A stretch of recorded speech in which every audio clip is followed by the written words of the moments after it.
செழிக்க செய்வன 10 என்று ஒரு செய்தியை உங்களுக்கு சொல்ல விரும்புகிறேன்.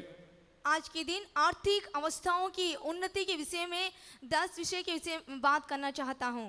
10 to do's for financial prosperity. பொருளாதாரம் செழிக்க செய்ய வேண்டிய 10 காரியங்கள். आर्थिक अवस्था की उन्नति के लिए करने वाले 10 कार्य. நம்முடைய தேவன் நம்மை பரலோகத்திற்கு என்று அழைத்திருக்கிறார். हमारा परमेश्वर ने हमें स्वर्ग के लिए हमें बुलाया है. அதற்கு ஆயத்தமாகும்படி இந்த பூமி வாழ்க்கையை நமக்கு தந்திருக்கிறார். उसकी तैयारी के लिए इस पृथ्वी का जीवन हमें दिया है. இந்த பூமியில் வாழும் பொழுது நாம் ஆசீர்வதிக்கப்பட்டவர்களாய் இருக்க வேண்டும் என்று அவர் சித்தம் கொண்டிருக்கிறார். इस पृथ्वी पर जीवन वासन करते हुए हम एक आशीषित जीवन जिए वो चाहता है. எல்லா பகுதிகளிலும் ஆசீர்வதிப்பதே கர்த்தருக்கு பிரியம். जीवन के सारे भागों में हम आशीषित रहे यह प्रभु को भाता है. குறிப்பாக இன்று பொருளாதார ஆசீர்வாதத்தை குறித்து பார்க்க இருக்கின்றோம். विशेष रूप से आज आर्थिक अवस्था के विषय में हम देखेंगे. अनेகர் பொருளாதார கஷ்டங்களுக்குள் இருக்கக்கூடிய காலம். इन दिनों बहुत सी आर्थिक तंगियों के बीच में हम गुजर रहे हैं. ஆனால் தேவ பிள்ளைகளாகிய நமக்கு கர்த்தர் வழிகாட்டி இருக்கிறார். लेकिन इनके मध्य में प्रभु के बच्चे हमको वो मार्गदर्शन बताता है. வசனத்தின் வழியை பின்பற்றி நடந்தால் நிச்சயம் பொருளாதாரம் பெருகும். वचन के आधार पर उसको मानकर उसके पीछे चलने पर हमारी आर्थिक अवस्थाएं में उन्नति आएगी. தேவன் ஒவ்வொருவருக்கும் ஒவ்வொரு குடும்பங்களுக்கும் நியமித்திருக்கிற அனைத்து ஆசீர்வாதங்களை கட்டாயம் பெற்றுக்கொள்ள முடியும். परमेश्वर ने हम सभी परिवार के लिए जो उसने रख रखी आशीषें वो निश्चित रूप से हमें प्राप्त होंगी. முதலாவதாக बिलीव गॉड, கர்த்தரை விசுவாசியுங்கள். पहला यह है कि परमेश्वर पर विश्वास करें. நம்முடைய பொருளாதாரம் செழிக்க நாம் நம்முடைய கர்த்தரை விசுவாசிக்க வேண்டும். हमारी आर्थिक अवस्था में उन्नति आने के लिए हमें प्रभु पर विश्वास करना चाहिए. எரேமியா 17:7-8 வாசிக்கலாம். यिर्मयाह उसका 17वां अध्याय 7 और 8. கர்த்தர் மேல் நம்பிக்கை வைத்து கர்த்தரை தன் நம்பிக்கையாக கொண்டிருக்கிற மனுஷன் பாக்கியவான். அவன் தண்ணீரண்டையிலே நாட்டப்பட்டதும் கால்வாய் ஓரமாக தன் வேர்களை விடுகிறதும் உஷ்ணம் வருகிறதை காணாமல் இலை பச்சையாய் இருக்கிறதும் மழை தாழ்ச்சியான வருஷத்திலும் வருத்தமின்றி தப்பாமல் கனி கொடுக்கிறதுமான மரத்தை போல் இருப்பான். இங்கே ஒரு செழிப்பான மரத்தை போல் ஒரு மனிதன் இருப்பான் என்று சொல்லப்பட்டிருக்கிறது. एक अच्छे वृक्ष के समान एक व्यक्ति रहेगा यहाँ पर लिखा है. கர்த்தரை நம்புகிற மனுஷன், परमेश्वर पर विश्वास करने वाला, கர்த்தரையே தன் நம்பிக்கையாய் கொண்ட மனுஷன், जिसने यहोवा का अपना भरोसा मान रखा है, அவனே செழிப்பானவனாக இருப்பான். वह उस वृक्ष के समय हरिवार होगा. ஆபகுக்கு 2:4 சொல்லுகிறது, हबकुक उसका 2 और 4 वचन कहता है, தன் விசுவாசத்தினாலே நீதிமான் பிழைப்பான். अपने विश्वास के द्वारा धर्मी जन जीवित रहेगा. ஆவிக்குரிய ஜீவியத்தில் மட்டுமல்ல, பூமிக்குரிய வாழ்விலும் விசுவாசத்தினால் பிழைப்பான். आत्मिक जीवन में नहीं बल्कि पृथ्वी के जीवन में भी वह आशीषित रहेगा. ஆகவே தேவனை விசுவாசித்து ஆசீர்வாதம் பெற வேண்டும். इसलिए परमेश्वर पर विश्वास रख के हमें उन आशीषों को प्राप्त करना है. என்ன விஷயத்தில் விசுவாசிக்க வேண்டும் என்று ஒரு 5 வசனங்களை உங்களுக்கு நினைப்பூட்ட விரும்புகிறேன். किस बात में हमें उसे विश्वास करना चाहिए 5 बातें मैं आपको याद दिलाना चाहता हूँ. குறிப்பாக பொருளாதார ஆசீர்வாதத்தை பெற்றுக்கொள்வதற்கு இந்த 5 வசனங்களின்படி விசுவாசிக்க வேண்டும். विशेष रूप से आर्थिक उन्नति के लिए इन 5 विषयों में हमें विश्वास करना चाहिए. சங்கீதம் 24:1 சொல்லுகிறது, भजन उसका 24वां अध्याय पहला वचन कहता है, பூமியும் அதன் நிறைவும் உலகமும் அதிலுள்ள குடிகளும் கர்த்தருடையது. पृथ्वी और जो कुछ उसमें है यहोवा ही कहा है, जगत और उसमें निवास करने वाले भी. இது எல்லாம் நம்முடைய கர்த்தருடையது என்பதை முதலாவது விசுவாசிக்க வேண்டும். हमें ये विश्वास करना चाहिए कि ये सभी यहोवा परमेश्वर का है. எந்த அளவுக்கு இதை விசுவாசத்தில் கொண்டு வருகிறோமோ அந்த அளவுக்கு நமக்கு ஆசீர்வாதங்கள் பெருக வாய்ப்புண்டு. जितना अधिक हम पर विश्वास करेंगे उतना अधिक वो हमारे जीवन में आशीष को देगा. பூமி நம்முடைய கர்த்தருடையது. ये पृथ्वी हमारे यहोवा की है. ஹோல் ஆஃப் எர்த், முழு பூமியும் கர்த்தருடையது. ये पूरी पृथ्वी, அல்லேலூயா, हालेलुया, அதன் நிறைவும் கர்த்தருடையது. और उसकी भरपूरी भी. இந்த பூமியின் நிறைவை பார்க்கும் பொழுது, जब ये भूमि को हम पृथ्वी को और देखते हैं, சங்ககால தமிழர்கள் பூமியின் நிலத்தை 5 பகுப்பாக பகுத்தார்கள். जो तमिलन संघ लोग थे उन्होंने इस भूमि को 5 भागों में बांटा. குறிஞ்சி, முல்லை, மருதம், நெய்தல், பாலை என்று 5 பகுப்பாக பகுத்தார்கள். குறிஞ்சி என்று சொல்லும் பொழுது மலையும் மலை சார்ந்த இடமும். कुरिंची का मतलब है पहाड़ी और पहाड़ी क्षेत्र से मिलकर. இந்த மலைகள் மலை சார்ந்த இடங்கள் எல்லாம் கர்த்தருடையது. ये जो पहाड़ है और पहाड़ से जो मिले हुए देश है वो सब परमेश्वर के हैं. சொல்லுற வார்த்தை உள்ளத்துக்குள் எடுத்தால் பிரயோஜனம் உண்டாகும். जो मैं कहना चाहता हूँ यदि आप हृदय में रहे तो बहुत ही उपयोगी रहेगा. சாதாரணமாக நினைத்தால் பிரயோஜனம் இருக்காது. यदि आम रूप से रहे तो इसका कोई लाभ नहीं. எல்லாம் நம்ம மலை சூழ்ந்த இடத்தில் வாழக்கூடியவர்கள். क्योंकि हम सभी इस पहाड़ी क्षेत्र में रहने वाले हैं. இந்த மலைகள் எல்லாம் கர்த்தருடையது. ये जो पहाड़ है वो सब परमेश्वर के हैं. அல்லேலூயா. हालेलुया. மலைகளில் உள்ள தாவரங்கள் எல்லாம் கர்த்தருடைய ஆசீர்வாதம். और जो पर्वत के निवास हैं वो सभी परमेश्वर के द्वारा आशीषित कार्य है. மலைகளில் தெரிகிற விலங்குகள் எல்லாம் கர்த்தருடையவைகள். जो भी वहाँ की वृक्ष और जड़ी बूटियां हैं वो सब परमेश्वर की है. இந்த மலைகளின் விளைச்சல் நமக்கு வருமானத்தை கொண்டு வருகிறது. ஆகவே மலைகள் கர்த்தருடையது என்பதை விசுவாசிக்க வேண்டும். जो ये पर्वतों की उपज है वो हमें आशीषित करती है, इसलिए हमें परमेश्वर पर विश्वास करना चाहिए. முல்லை என்று சொன்னால் காடும் காடு சார்ந்த இடம். यदि हम कांटों को कहें तो वो जंगल और जंगल से जुड़ा हुआ. காடுகள் எல்லாம் கர்த்தருடையது. ये जो जंगल है ये सभी यहोवा के हैं. காடுகளினாலே अनेक ஆசீர்வாதங்கள் இருக்கின்றன. ये जंगल के जीवन से भी बहुत से आशीर्वाद मिलते हैं. காடுகள்னால தான் மழை பெய்கிறது என்று சொல்லுகிறார்கள். ये जंगलों के द्वारा ही ये पर्वत घिरे हुए हैं. மரங்கள் वृक्ष பலவித ஆசீர்வாதங்கள் அவைகளில் இருக்கின்றன. और बहुत सी आशीषें उसमें हैं. அவைகள் எல்லாம் கர்த்தருடையது. ये सभी यहोवा परमेश्वर के हैं. மருதம் என்று சொன்னால் வயலும் வயல் சார்ந்த இடங்களும். और खेत से संबंधित स्थान. வயல்கள் எல்லாம் கர்த்தருடையது. और खेत सब परमेश्वर के हैं. விளைநிலங்கள் எல்லாம் கர்த்தருடையது. और जो भी उपज है वो सब यहोवा की है. நாம் அதிலே விதையை போடுகிறோம், விளைச்சலை பெறுகிறோம். हम उसमें बीज डालते हैं और उपज को प्राप्त करते அப்ப हैं. நாம் விசுவாசிக்க வேண்டும் இதெல்லாம் கர்த்தருடையது. हमें विश्वास करना चाहिए कि ये सभी यहोवा का है. இந்த அடிப்படை விசுவாசம் இருந்தால் தான் ஆசீர்வாதம் பெற முடியும். यदि आधारभूत हमारे अंदर विश्वास रहे तो ही हम आशीष को पाएंगे. நெய்தல் என்று சொன்னால் கடலும் கடல் சார்ந்த இடங்கள். समुद्र से संबंधित वस्तुओं को. ஆகவே கடல் எல்லாம் கர்த்தருடையது. इसलिए जो समुद्र है वो सब यहोवा के हैं. அதிலே வாழுகிற மீன்கள் எல்லாம் கர்த்தருடையவைகள். उसमें जो जीवित मछलियां हैं वो सभी यहोवा की हैं. அல்லேலூயா. हालेलुया. ஆகவே நம்முடைய மாவட்டத்தில் மூணு பக்கம் கடல். हमारे इस जिले में तीन तरफ है समुद्र है. अनेक மக்கள் கடலை நம்பி இருக்கிறார்கள் அவருடைய பிழைப்புக்காக. बहुत से लोग इस अपने जीवन के भरण पोषण के लिए इस समुद्र पर निर्भर हैं. அல்லேலூயா. हालेलुया. இவ்வளவு நேரம் சொன்ன 4 காரியமும் இந்த மாவட்டத்தில் இருக்கிறது. मैंने जो 4 कार्यों की बातों में कहा है वो इस जिले में पाए जाते हैं. இன்னொன்று பாலை. और जंगल. வனாந்தரமும் வனாந்தரம் மணல் சார்ந்த இடங்கள். जंगल और रेतीली एरिया.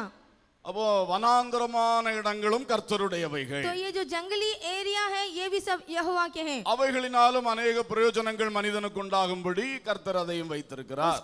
उसके द्वारा भी लोगों को लाभ हो इसलिए परमेश्वर ने उन्हें बनाया है. ஒட்டுமொத்தம் பூமியும் அதன் நிறைவும் என்னுடைய கர்த்தருடையது. ये पूरी तरह से ये जो पृथ्वी है यहोवा परमेश्वर की है.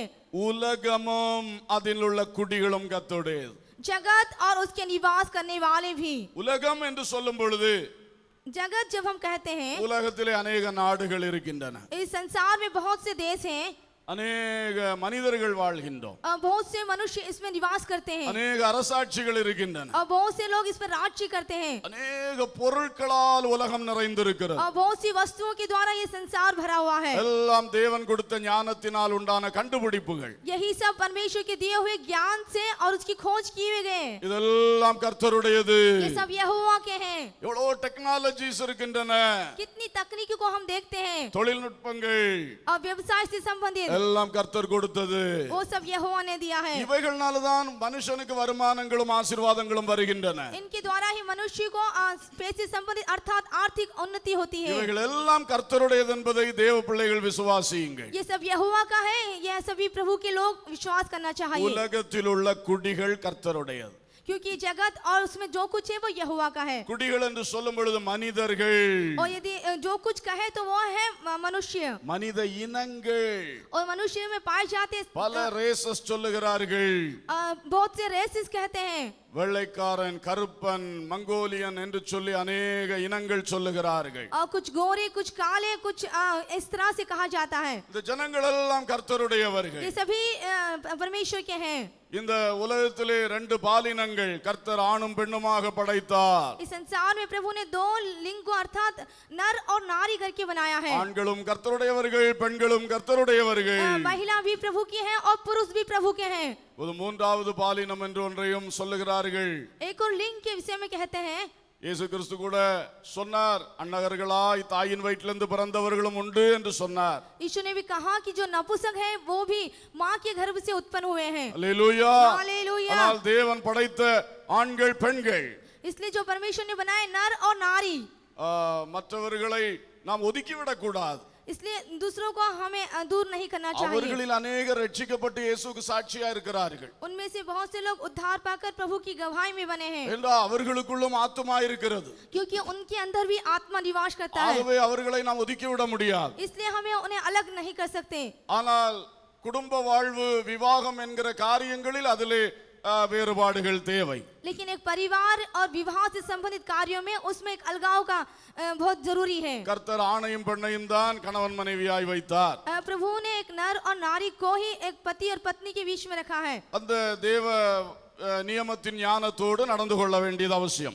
प्रभु ने जो विधि ठहराई है उसके अनुसार हमें चलना बहुत. பூமியின் குடிகள் பல மொழிகள் பேசுகிறவர்கள். ये जो भूमि पृथ्वी के लोग हैं वो कई भाषाएं बोलते हैं. மொழி அடிப்படையில் எத்தனை கூட்டங்கள், ये जो भाषा के आधार पर कितने समूह हैं, எல்லாம் கர்த்தருடையது. ये सब यहोवा के हैं. ஹல்லேலூயா. हालेलुया. எத்தனை தேசியங்கள், எத்தனை நேஷனாலிட்டிஸ், कितने ही राजकीय और देशीय स्तर पर எல்லாரும் கர்த்தருடையவர்கள். ये सभी यहोवा के हैं. இதற்கிடையில மனிதன் ஜாதிகளை கொண்டு வந்து விட்டான்.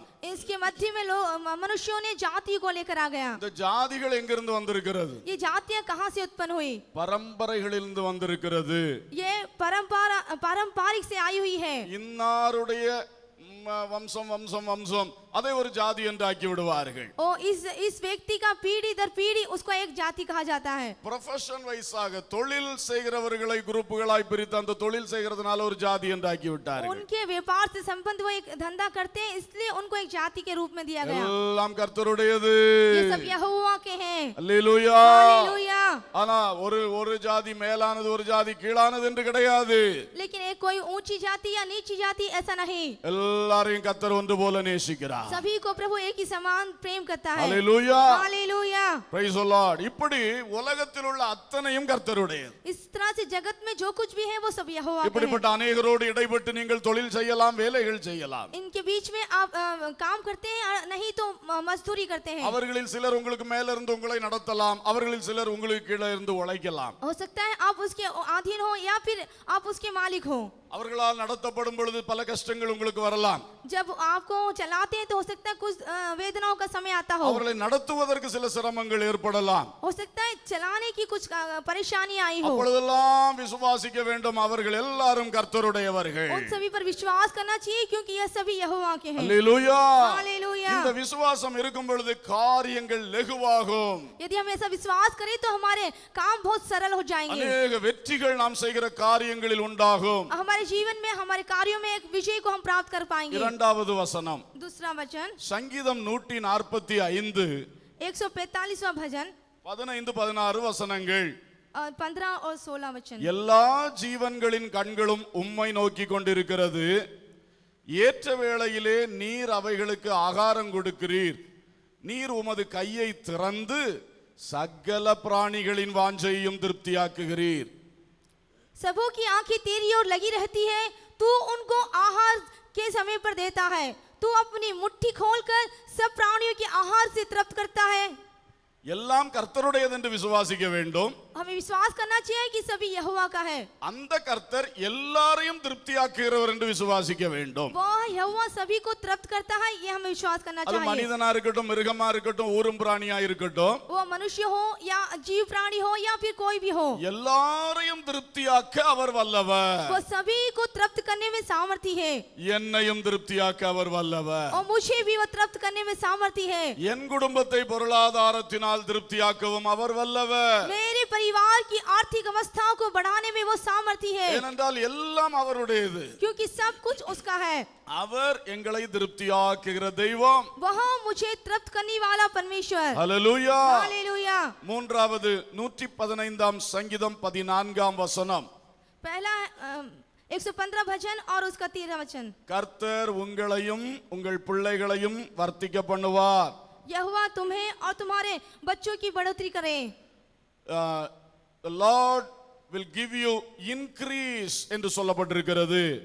பெருக பண்ணுவார். वो अधिक बढ़ाएगा. உங்களை பெருக பண்ணுவார். वह तुम्हें बढ़ाएगा. அதிலே குறிப்பாக உங்களையும் உங்கள் பிள்ளைகளையும் பெருக பண்ணுவார். तुम्हारे लड़कों को भी वो अधिक बढ़ाएगा. உங்கள் பிள்ளைகளை பெருக பண்ணுவார் சொல்லும் பொழுது வெறும் எண்ணிக்கையை மட்டும் சிந்திக்க வைக்கிறது. ये तुम्हारे बच्चों को वो बढ़ाएगा, ये गिनती के अनुसार हो. உங்களையும் பெருக பண்ணுவான்னு சொல்லும்போது அது வெறும் எண்ணிக்கையை மட்டும் காட்டவில்லை.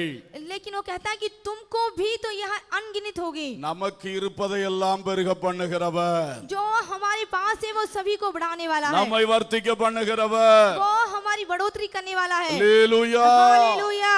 கர்த்தர் நம்மை வர்த்திக்க பண்ணுகிறவர் என்று விசுவாசிப்போம். परमेश्वर हमारी बढ़ोतरी करने वाला है. यहाँ पे எல்லாம் भरोसा என் करना चाहिए. தேவனுடையது. सभी परमेश्वर का है. அவர் என்னை திருப்தியாக்குற தெய்வம். वह मुझे तृप्त करने वाला परमेश्वर है. என்னையும் என் பிள்ளைகளையும் வர்த்திக்க பண்ணுகிற தெய்வம். वह मुझे और मेरे बच्चों को बढ़ाएगा. நீதிமொழிகள் 10:22 சொல்லுகிறது, नीति वचन 10 और उसका 22वां वचन कहता है, கர்த்தரின் ஆசீர்வாதமே ஐஸ்வர்யத்தை தரும், அதனோடு அவர் வேதனையை கூட்டார்.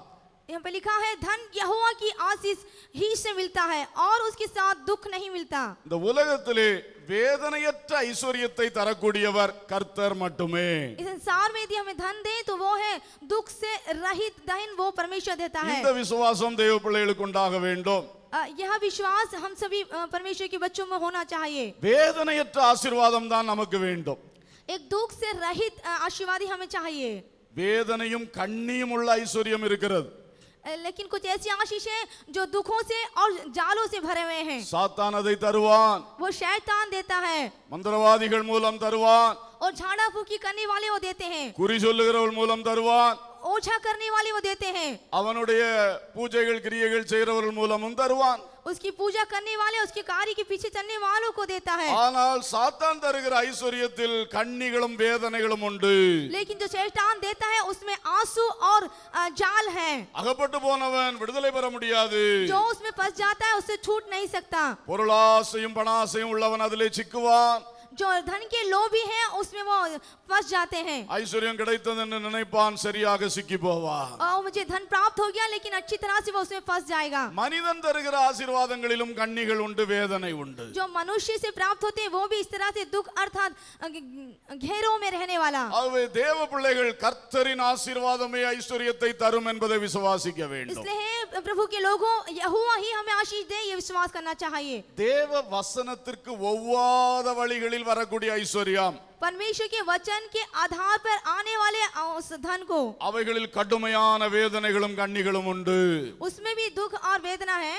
வேத வசனத்தை விட்டு மீறி ஒரு தொழில் செய்தால், यदि परमेश्वर के वचन को से बढ़कर यदि कुछ व्यवसाय करें, வேத வசனத்தின் புறம்பாக ஒரு வருமானத்தை ஏற்றெடுத்தால், वचन के विरुद्ध में यदि कुछ करें, ஆரம்பத்தில் ஐஸ்வர்யம் போல் தெரியலாம், उसके आरंभ में हमें वो धन के समान हमें दिखाई देगी, ஆனால் அடுத்து பயங்கரமான வேதனைகள் அங்கே வரும். लेकिन अगले ही क्षण हमें दुखों का सामना करना पड़ेगा. ஆகவே தேவ பிள்ளைகள் திட்டமாய் விசுவாசிக்க வேண்டும். इसलिए आप जो प्रभु के लोग हैं अच्छी तरह से विश्वास நான் करें. வசனத்தை விட்டு வெளியே போக மாட்டேன். इस वचन से बाहर में नहीं जाऊंगा. என்னுடைய சம்பாத்தியத்தின் காரியங்கள் எல்லாம் வசனத்துக்குள்ளே நிற்கும். जो भी मैं कमाता हूँ वचन के आधार पर हो, ஏனென்றால் எனக்கு ஒரு விசுவாசம் உண்டு. क्योंकि मेरे अंदर एक भरोसा है. கர்த்தரின் ஆசீர்வாதமே ஐஸ்வர்யத்தை தரும். क्योंकि यहोवा ही धन की आशीष देता है. அதனுடைய அவர் வேதனையை கூட்டார். उनके साथ दुख नहीं मिलता. அல்லேலூயா. हालेलुया. அது மட்டும் எனக்கு போதும். यही मेरे लिए काफी है. அதற்கு பொறுமையுடன் காத்திருந்தால், यदि उसको धीरज से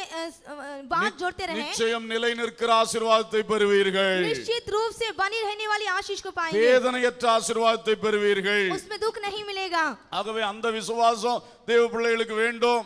इसलिए यह विश्वास प्रभु के लोगों को அந்த होना चाहिए। விசுவாசம் குறையும் பொழுதுதான் जब ये विश्वास कम हो जाता है, மனித ஆலோசனைப்படி நடக்கிறார்கள், मनुष्य की योजना के अनुसार चलते हैं, பிசாசுடைய கண்ணியிலே விழுந்து போகிறார்கள், शैतानी जालों में फंस जाते हैं மீள முடியாத சிக்கல்களில் அகப்படுகிறார்கள். और उसमें वो गिरने वाले बचने ना वाली स्थिति में आकर। ஆகவே கர்த்தரின் ஆசீர்வாதமே ஐஸ்வர்யத்தை தரும் என்பதை விசுவாசியுங்கள். इसलिए धन यहोवा की आशीष से मिलता है, यह विश्वास करना चाहिए। 5வது வசனம், पांचवा உபாகமம் 8:18.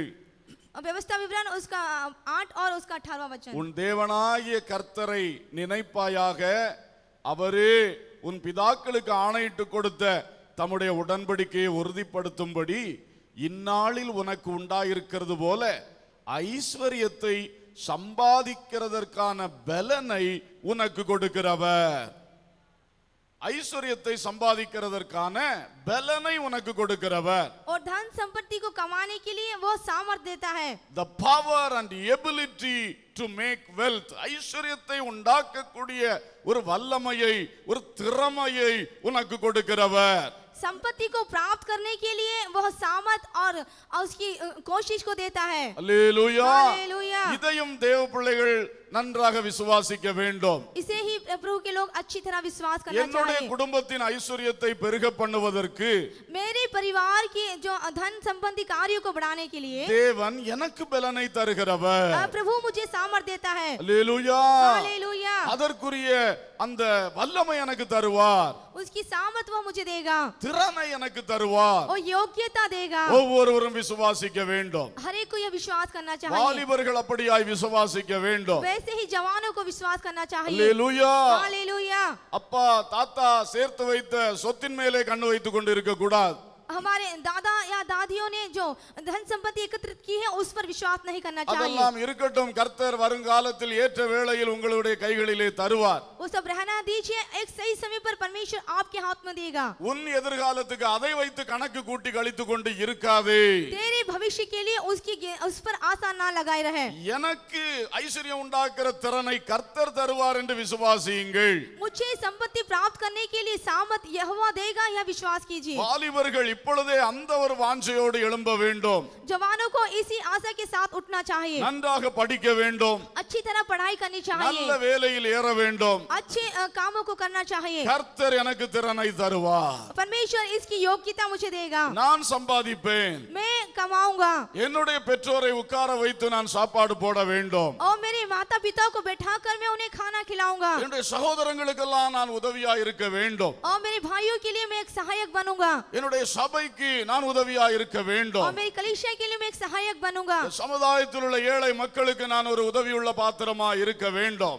जो समाज के गरीब और कंगाल लोग हैं उन पर भी दया करूंगा। இப்படிப்பட்ட ஒரு தரிசனம் வாலிபர்களுக்குள் வர வேண்டும். ऐसा दर्शन जवानों के अंदर आना चाहिए, ஏனென்றால் அந்த திறனை உனக்கு தர கர்த்தர் போதுமானவராய் இருக்கிறார். क्योंकि उसकी योग्यता प्रभु देने के लिए सामर्थ्य है। இந்த வாஞ்சையோடு ஜெபிக்க தொடங்கினால் यदि इस आशा से आप प्रार्थना करें, நாளைக்கு உன் குடும்பத்தை உயர்த்தி வைப்பார். अगले दिन परमेश्वर आपके परिवार को बढ़ाएगा உன்னுடைய களஞ்சியங்கள் நிரம்பும். और तेरे खत्ते भरे रहेंगे। உன்னுடைய ஆசீர்வாதம் உன்னிலிருந்து அடுத்தவர்களுக்கு பாய்ந்து செல்லும். तेरी आशीष तुझ में से दूसरों की ओर बहेंगे। ஹல்லேலூயா. हालेलुया। எனக்கு சம்பாதிக்கிறதுக்கு பலனை அவர் தருகிறவர். मुझे कमाने के लिए सामर्थ वह देता है। Praise the Lord. Hallelujah. Hallelujah. ஆகவே இந்த 5 வசனங்களை உறுதியாய் உள்ளத்தில் பதித்துக் கொள்வீர்களாக. इसलिए 5 वचनों को हृदय में बनाए रखिए। பூமியும் அதன் நிறைவும் என் ஆண்டவருடையது. जो पृथ्वी है और जो कुछ उसमें है वो यहोवा का அவர் है। எல்லாருடைய வாஞ்சைகளையும் திருப்தியாக்கக்கூடிய ஒரு தேவன். हम सभी की चाहत को तृप्त करने वाला वह परमेश्वर। அவர் என்னையும் என் பிள்ளைகளையும் வளர்த்தி பெருக பண்ணுகிற வர்த்திக்க பண்ணுகிற தெய்வம். वह मुझे और मेरे बच्चों को भी बढ़ाने वाला, अधिक बढ़ाने वाला परमेश्वर। அவருடைய ஆசீர்வாதத்தில் வேதனையே கிடையாது. उसकी आशीषों में दुख नहीं होता। அவர் சம்பாதிக்கிறதுக்கான சகல பலனும் திறனும் எனக்கு தரக்கூடியவர். कमाने के लिए सारी सामर्थ और योग्यता देने वाला। இந்த விசுவாசம் தேவ பிள்ளைகளுக்கு வருவதாக. यह विश्वास प्रभु के लोगों में आने पाए। அல்லேலூயா. हालेलुया। விசுவாசத்தினால் நீதிமான் பிழைப்பார், விசுவாசியே பதறாதே. விசுவாசத்தினால் நீதிமான் பிழைப்பார், விசுவாசியே பதறாதே. கலங்காதே திகையாதே விசுவாசியே, கலங்காதே திகையாதே விசுவாசியே, கல்வாரி நாயகன் கைவிடாரு, கல்வாரி நாயகன் கைவிடாரு. விசுவாசத்தினால் நீதிமான் பிழைப்பார், விசுவாசியே பதறாதே, விசுவாசத்தினால் நீதிமான் பிழைப்பார், விசுவாசியே பதறாதே. கொடும் வறுமையில் உழந்தாலும் கடும் பசியினால் வாடினாலும் அன்று எலியாவை போஷித்தவர் இன்று உன் பசி ஆற்றிடாரோ? ஹல்லேலூயா, பிரைஸ் தி லார்ட். சரணம் பாட தெரியவில்லை. ஹல்லேலூயா. அதனால எலியாவை போஷித்த தெய்வம் உன்னையும் போஷிக்க வல்லவர். जिसने एलिहा को पोषित किया वो आपको भी आहार दे सकता है, உன்னை மேன்மையாய் நடத்துவார். बड़ी उन्नति में वो आपकी चलाएगा, ஏனென்றால் கர்த்தருடைய கையில் தான் எல்லாம் இருக்கிறது. क्योंकि यहोवा के हाथ में सब कुछ है. அந்த கர்த்தருடைய கை திருப்தியாக்கக்கூடிய ஒரு கையாக்கும். उसका जो हाथ है वो तृप्त करने वाला हाथ है. அவர் நம்மை வர்த்திக்க பண்ணவே ஆசையோடு இருக்கிறார். वो हमें अधिक बढ़ाना चाहता है. அவர் தருவதில் வேதனையே கிடையாது. वो जब देता है तो उसमें दुख नहीं होता. அதை உண்டாக்குவதற்கான பலனையும் தரனையும் உங்களுக்கு தரக்கூடியவர். उसको उत्पन्न करने वाली सामर्थ और योग्यता देने वाला. இதை நன்றாக விசுவாசியுங்கள். इसे आप विश्वास कीजिए, அப்பொழுது தானாக உங்கள் பொருளாதாரம் பெருகும், तो अपने आप आपकी आर्थिक अवस्था बढ़ेगी, உங்கள் விளைச்சல் பெருகும், आपकी उपज बढ़ेगी, களஞ்சியங்கள் நிரம்பி வழியும், आपके खत्ते भरकर उमड़ने पाएंगे, போகுமிடமெல்லாம் ஆசீர்வாதம் கொளிக்கும். आप जहाँ कहीं भी जाएंगे वहाँ आशीषें उभर कर आएंगी. இரண்டாவதாக दूसरी बात, seek God, கர்த்தரை தேடுங்கள். यहोवा की खोज करें. கர்த்தரை விசுவாசியுங்கள் என்று சொன்னோம். मैंने कहा कि यहोवा पर विश्वास करें. இப்பொழுது கர்த்தரை தேடுங்கள். अब यह परमेश्वर की खोज करें. நீங்கள் விசுவாசிக்கிறீர்கள், आप विश्वास करते हैं, அடுத்தது தேடுங்கள். उसके अगला है उसे खोजें. விசுவாசத்தோடு தேடுங்கள். विश्वास के साथ उसके खोज करें. இந்த ஐஸ்வரியத்தை அங்குமிங்கும் தேடாதிருங்கள். ये जो धन संपत्ति है इधर या उधर ना அங்கே खोजें, மேலே தேடுங்கள். उसे ऊपर की ओर खोजें. அல்லேலூயா. हालेलुया. உங்க கடையில போகும்போது एक दुकान पर जाते समय கடையினால எனக்கு ஆசீர்வாதம் வரும்னு சொல்லாதீங்க. उस दुकान के द्वारा मुझे आशीष आएगी ऐसा ना कहें. இந்த கடையை பார்க்கும் பொழுது அதுக்கு மேல கர்த்தரை நோக்கி பாருங்க. जो दुकान को देखते समय उसके पहले हम यहोवा को देखें. அவரை தேடுவேன், उसको खोजूंगा. இந்த கடையின் மூலம் எனக்கு ஐஸ்வரியத்தை தருவார். इस दुकान के द्वारा मुझे वो धन संपत्ति हालेलुया. हालेलुया. உங்கள் வயலை உங்கள் தோட்டத்தை விளையை பார்க்கும் பொழுது அப்படி நினையுங்கள்.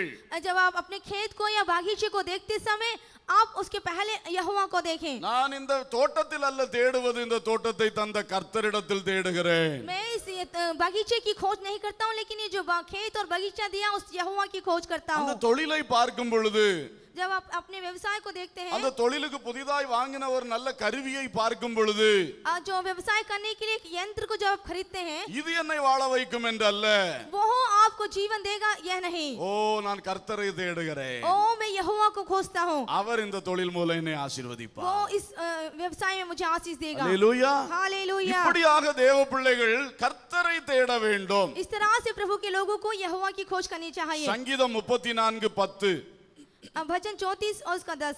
சிங்கக்குட்டிகள் தாழ்ச்சி அடைந்து பட்டினியாய் இருக்கும், ஜவா- கர்த்தரை தேடுகிறவர்களுக்கோ ஒரு நன்மையும் குறைவுபடாது.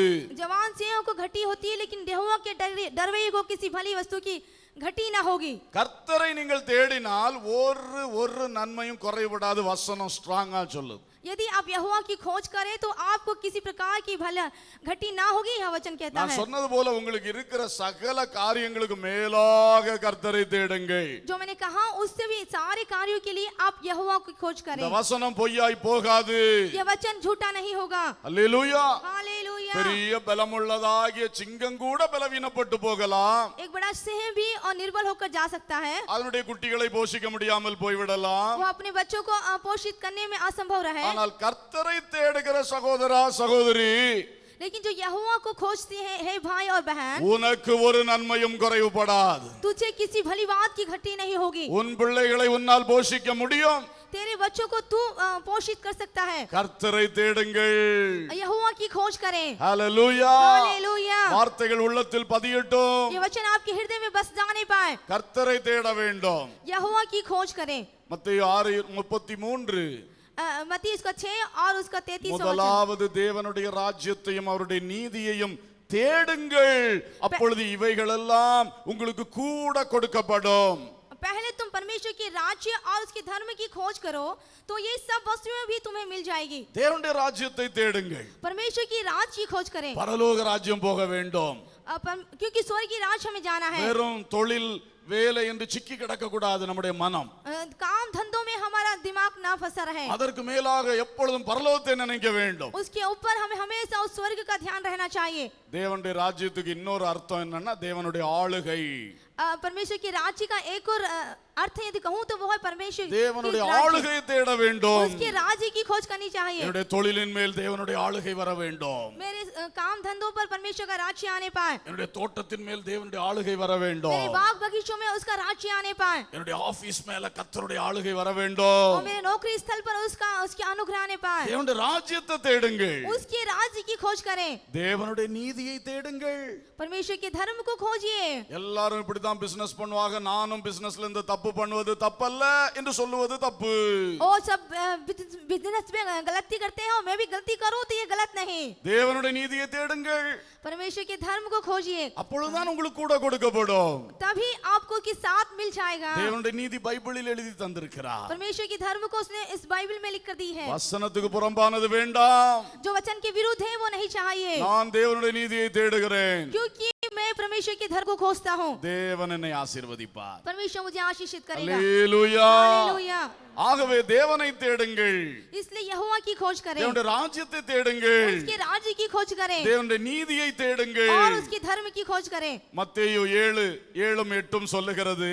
मत्ती 7 और उसका 7-8 कहता है, இயேசு சொன்னார், यीशु ने कहा, கேளுங்கள் அப்பொழுது உங்களுக்கு கொடுக்கப்படும், मांगो तो तुम्हें दिया जाएगा, தேடுங்கள் அப்பொழுது கண்டடைவீர்கள், ढूंढो तो तुम पाओगे, தட்டுங்கள் அப்பொழுது உங்களுக்கு திறக்கப்படும். खटखटाओ तो तुम्हारे लिए खोला जाएगा। ஏனென்றால் கேட்கிற எவனும் பெற்றுக்கொள்ளுகிறான், क्योंकि जो कोई मांगता है वो उसे मिलता है, தேடுகிறவன் கண்டடைகிறான், और जो ढूंढता है वो पाता है, தட்டுகிறவனுக்கு திறக்கப்படும். और जो खटखटाता है उसके लिए खोला जाता है। அல்லேலூயா. हालेलुया। ஆசீர்வாதத்தை கண்டடைய வேண்டுமென்றால் கர்த்தரை தேட வேண்டும். यदि आपको आशीष प्राप्त करनी है तो आपको यहोवा को खोजना है, கர்த்தரிடத்தில் அதை தேட வேண்டும். यहोवा के पास से प्राप्त करनी है। ஏனென்றால் நன்மையான எந்த ஈவும் பூரணமான எந்த வரமும் பரத்திலே உருவாகி ஜோதிகளின் பிதாவினிடத்திலிருந்து இறங்கி வருகிறது. क्योंकि हर एक अच्छा वरदान और उत्तम वरदान वह ज्योतियों के परमेश्वर से उस स्वर्ग की ओर से आता है। ஆகவே நீங்கள் 24 மணி நேரமும் அங்கே வேலையிலே தேடினால் ஐஸ்வர்யம் வராது. इसलिए आप 24 घंटों उन आशीषों के पीछे जाए तो नहीं आएगी। ஞாயிற்றுக்கிழமை முழுவதும் கர்த்தரை தேடினால் கண்டிப்பாய் ஐஸ்வர்யம் வரும். आप रविवार को पूरे दिन यदि आप यहोवा की खोज करें तो निश्चित रूप से वह आशीष आपको आएगी। புரியுதா உங்களுக்கு? क्या आप समझ रहे हैं? ஞாயிற்றுக்கிழமையும் சர்ச் முடிய லேட்டானா அதுக்கு முன்னாடி ஸ்பீடா போய் தொழிலுக்கு போனால் ஐஸ்வர்யம் வராது. यदि रविवार में इस आराधना खत्म होने के पहले यदि आप व्यवसाय में जाए तो उसमें उन्नति नहीं आएगी। கர்த்தரை தேடுங்கள், आप यहोवा की खोज करें, ஒரு நாள் கர்த்தர் கொடுங்கள். एक दिन आप यहोवा को दें। டெய்லி 24 மணி நேரம் கர்த்தர் கொடுத்திருக்கிறார். आपको हर एक दिन 24 घंटे दिए गए हैं। 24 மணி நேரம் பணத்தை தேடியே வாழ்ந்தால் நாம் விசுவாசி என்று சொல்லலாமா? சொல்ல முடியுமா? क्या 24 घंटे हम उन धन पर भरोसा रखें तो क्या हम विश्वासी हैं ऐसा कहा जा सकता है? அப்போ நம்ம பணவாசின்லாம் சொல்ல வேண்டும். तो हम धन के लोभी ऐसा नहीं कहा जाएगा, ஃபுல்லா பணம் தானே நம்ம நோட்டமும் தேட்டவுமா இருக்கிறது. क्योंकि हमारी धन ही खोज और उसकी बीन रही है। நீங்கள் அந்த 24 மணி நேரத்திலே கர்த்தரை தேடுகிறதுக்கு நேரம் ஒதுக்குங்க. आप 24 घंटे यहोवा की खोज के लिए उस समय को निकालें। செய்து பாருங்கள், ஐஸ்வர்யம் பெருகும். आप ऐसा करके देखिए, आपकी संपत्ति बढ़ेगी। அல்லேலூயா. हालेलुया। பலருக்கு இதை செய்ய முடியவே இல்ல. कुछ एक इसको ऐसा कर नहीं पाते। அந்த நேரத்திலயும் கொஞ்சம் உழைச்சா தானே ஏதாவது கிடைக்கும். उस समय तो काम करेंगे तो कुछ ना कुछ मिलेगा, அதுதான் தப்பு கணக்கு. वही आप गलत गिनती रहे हैं। கர்த்தரை தேடாம போய் இங்க தேடிக்கிட்டு கிடந்தா கிடைக்காது. यदि आप यहोवा को ना खोजते हुए इसे खोजे तो नहीं मिलेगा। கர்த்தரை நன்றாக தேடி விட்டு பிறகு போய் இதை தேடினால் நன்றாக கிடைக்கும். आप यहोवा की खोज के बाद इसे खोजे तो उसे आप भली रीति से प्राप्त कर இது पाएंगे। உலகத்தாருக்கு சொன்னா புரியாது. यदि संसारिक लोगों को कहे तो उन्हें समझ में नहीं தேவ आएगा, பிள்ளைகளே உங்களுக்கு புரியும். क्योंकि हे प्रिय लोगों, यह तुम्हें भाएगा। இதுதான் உண்மையாய் தேவனை தேடுகிறது. यही है सच्चाई में उसकी खोज करना। அதை செய்யுங்க தைரியமா. इसे आप हिम्मत के साथ करें। கொஞ்சம் வேணா தொழிலுக்குள்ள அந்த டைமை குறைச்சிக்கங்க, ஜெபத்துக்குரிய டைமை ஒழுங்கு பண்ணுங்க. आप हो सकता है आप अपने व्यवसाय के काम समय को कुछ कम करके इस प्रार्थना में अधिक समय बिताएं। 10 மணி நேரம் வேலை செய்யறதை 8 மணி நேரமா மாற்றிக்கொள்ளுங்க. यदि आप 10 घंटे काम करते हैं तो उसे 8 घंटों में बदल लें। கர்த்தர் ஆசீர்வதிப்பார். परमेश्वर आशीष देगा। உங்களுக்கே நன்றாய் தெரியும், आप अच्छी तरह जानते हैं, கர்த்தருடைய கிருபையும் ஆசீர்வாதம் இல்லாட்டா எவ்வளவு உழைச்சாலும் ஒண்ணும் நடக்காது. यदि परमेश्वर की अनुग्रह और दया ना रहे, कितना भी मेहनत करें उसमें कुछ लाभ नहीं। அப்ப தெரிஞ்சு வச்சிட்டோம் ஏன் அதை செய்றீங்க? तो ऐसा मालूम करके क्यों आप ऐसा कर रहे हैं? முதலாவது தேவனுடைய ராஜ்யம், पहले परमेश्वर का राज्य, கர்த்தரை தேடுகிற அனுபவம். परमेश्वर को खोज को करने का अनुभव। தேடுங்கள். खोजिए। அல்லேலூயா. हालेलुया। கட்டாயம் தேட வேண்டும். उसे निश्चित रूप से ढूंढना चाहिए। உங்களுக்கு ஐஸ்வர்யம் குறைஞ்சிட்டு போற காரணம் இதுதான். इन दिनों जो संपत्ति का कम होने का कारण यही है। ஜெபங்களை எல்லாம் குறைக்கிறீர்கள், உழைப்பை கூட்டுகிறீர்கள். प्रार्थनाओं को कम कर रहे हैं और आपके कामों को बढ़ा रहे हैं। ஜெபத்தையும் கூட்டுங்கள். आप प्रार्थना के समय को बढ़ाइए, அற்புதங்கள் நடக்கும். चमत्कार होंगे, தொட்ட காரியம் வாய்க்கும். जो भी आप छूंगे वो सफल होगा, கர்த்தர் ஆசீர்வதிப்பார். क्योंकि यहोवा आशीष देगा। ஹalleluya. हालेलुया। ஹalleluya. हालेलुया। தேடுங்கள் கண்டடைவீர், தேவதேவனின் தூய திருமுகம் காண தேடிடுவோம் அதிகாலமே. தேடிடுவோம் அதிகாலமே. தேடுங்கள் கண்டடைவீர், ஊனுடை தந்தாதரித்து இந்த ஜீவிய பாதையில் காத்து. ஊனுடை தந்தாதரித்து இந்த ஜீவிய பாதையில் காத்து. கூப்பிடும் வேளை செவி கொடுத்து கேட்டிடும் யாவையும் ஈந்தனரே. நான் கூப்பிடும் வேளை செவி கொடுத்து கேட்டிடும் யாவையும் ஈந்தனரே. தேடுங்கள் கண்டடைவீர், தேவதேவனின் தூய திருமுகம் காண தேடிடுவோம் அதிகாலமே. தேடிடுவோம் அதிகாலமே. தேடுங்கள் கண்டடைவீர். அல்லேலூயா. தேடுங்கள் கண்டடைவீர்கள். ढूंढो तो पाओगे। மூன்றாவதாக तीसरी बात, fear God, கர்த்தருக்கு பயப்படுங்கள். यहोवा का भय खाएं। நீதிமொழிகள் 22:4. नीति वचन उसका 22वां अध्याय चौथा वचन। தாழ்மைக்கும் கர்த்தருக்கு பயப்படுதலுக்கும் வரும் பலன் ஐஸ்வர்யமும் மகிமையும் ஜீவனுமாம்.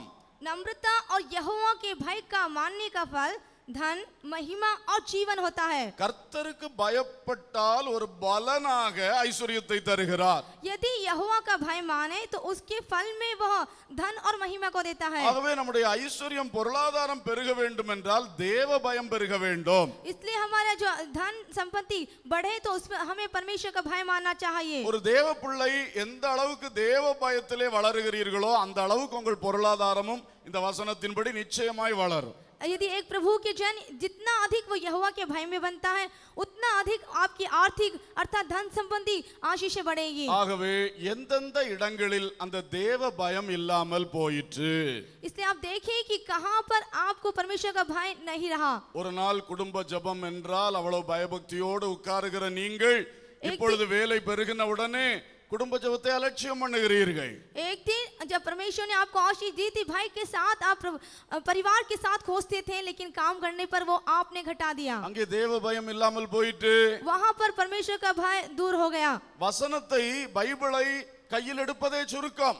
वचन को और प्रभु को लेना ही आपने बहुत कम कर दिया है। எடுத்தாலும் ஒரு கடமையான வாசிப்பு, जब भी आप इसको लेते हैं तो एक केवल काम के लिए पढ़ना, அங்கே தேவ பயம் இல்லாமல் போயிற்று. वहां पर परमेश्वर का भय जाता रहा। ஒவ்வொரு காரியத்தில் தவறு வந்துவிடக்கூடாதே, தவறு வந்துவிடக்கூடாதே என்று ஆரம்ப நாட்களிலே எவ்வளவாய் துடிதுடித்தீர்கள். और प्रारंभ के दिनों में एक भी गलती ना आ जाए आप कितनी ज्यादा उसके लिए उत्सुक रहते थे। இப்பொழுது எல்லாம் அசட்டை, சரி இருக்கட்டும் போகட்டும் என்று அசட்டை வந்து விட்டது.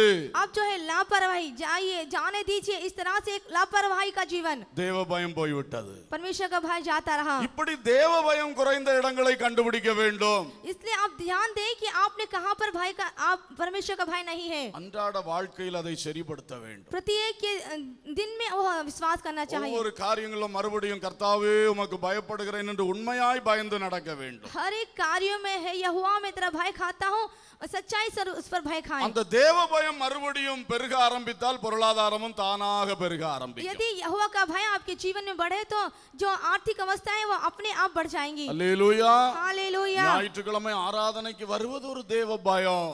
जब रविवार आराधना में आते हैं उसमें भी एक परमेश्वर का भय। அதுக்கே ஒரு அசட்டையா வந்தா, यदि उसमें भी आप लापरवाही करे तो, உள்ள உட்கார்ந்துட்டும் ஒரு அசட்டையா உட்கார்ந்திருந்தா, यदि बैठने पर भी लापरवाही करे तो தேவ பயம் போயிட்டே, और परमेश्वर का भय जाता रहा, அதனால தான் பொருளாதாரம் போயிட்டு.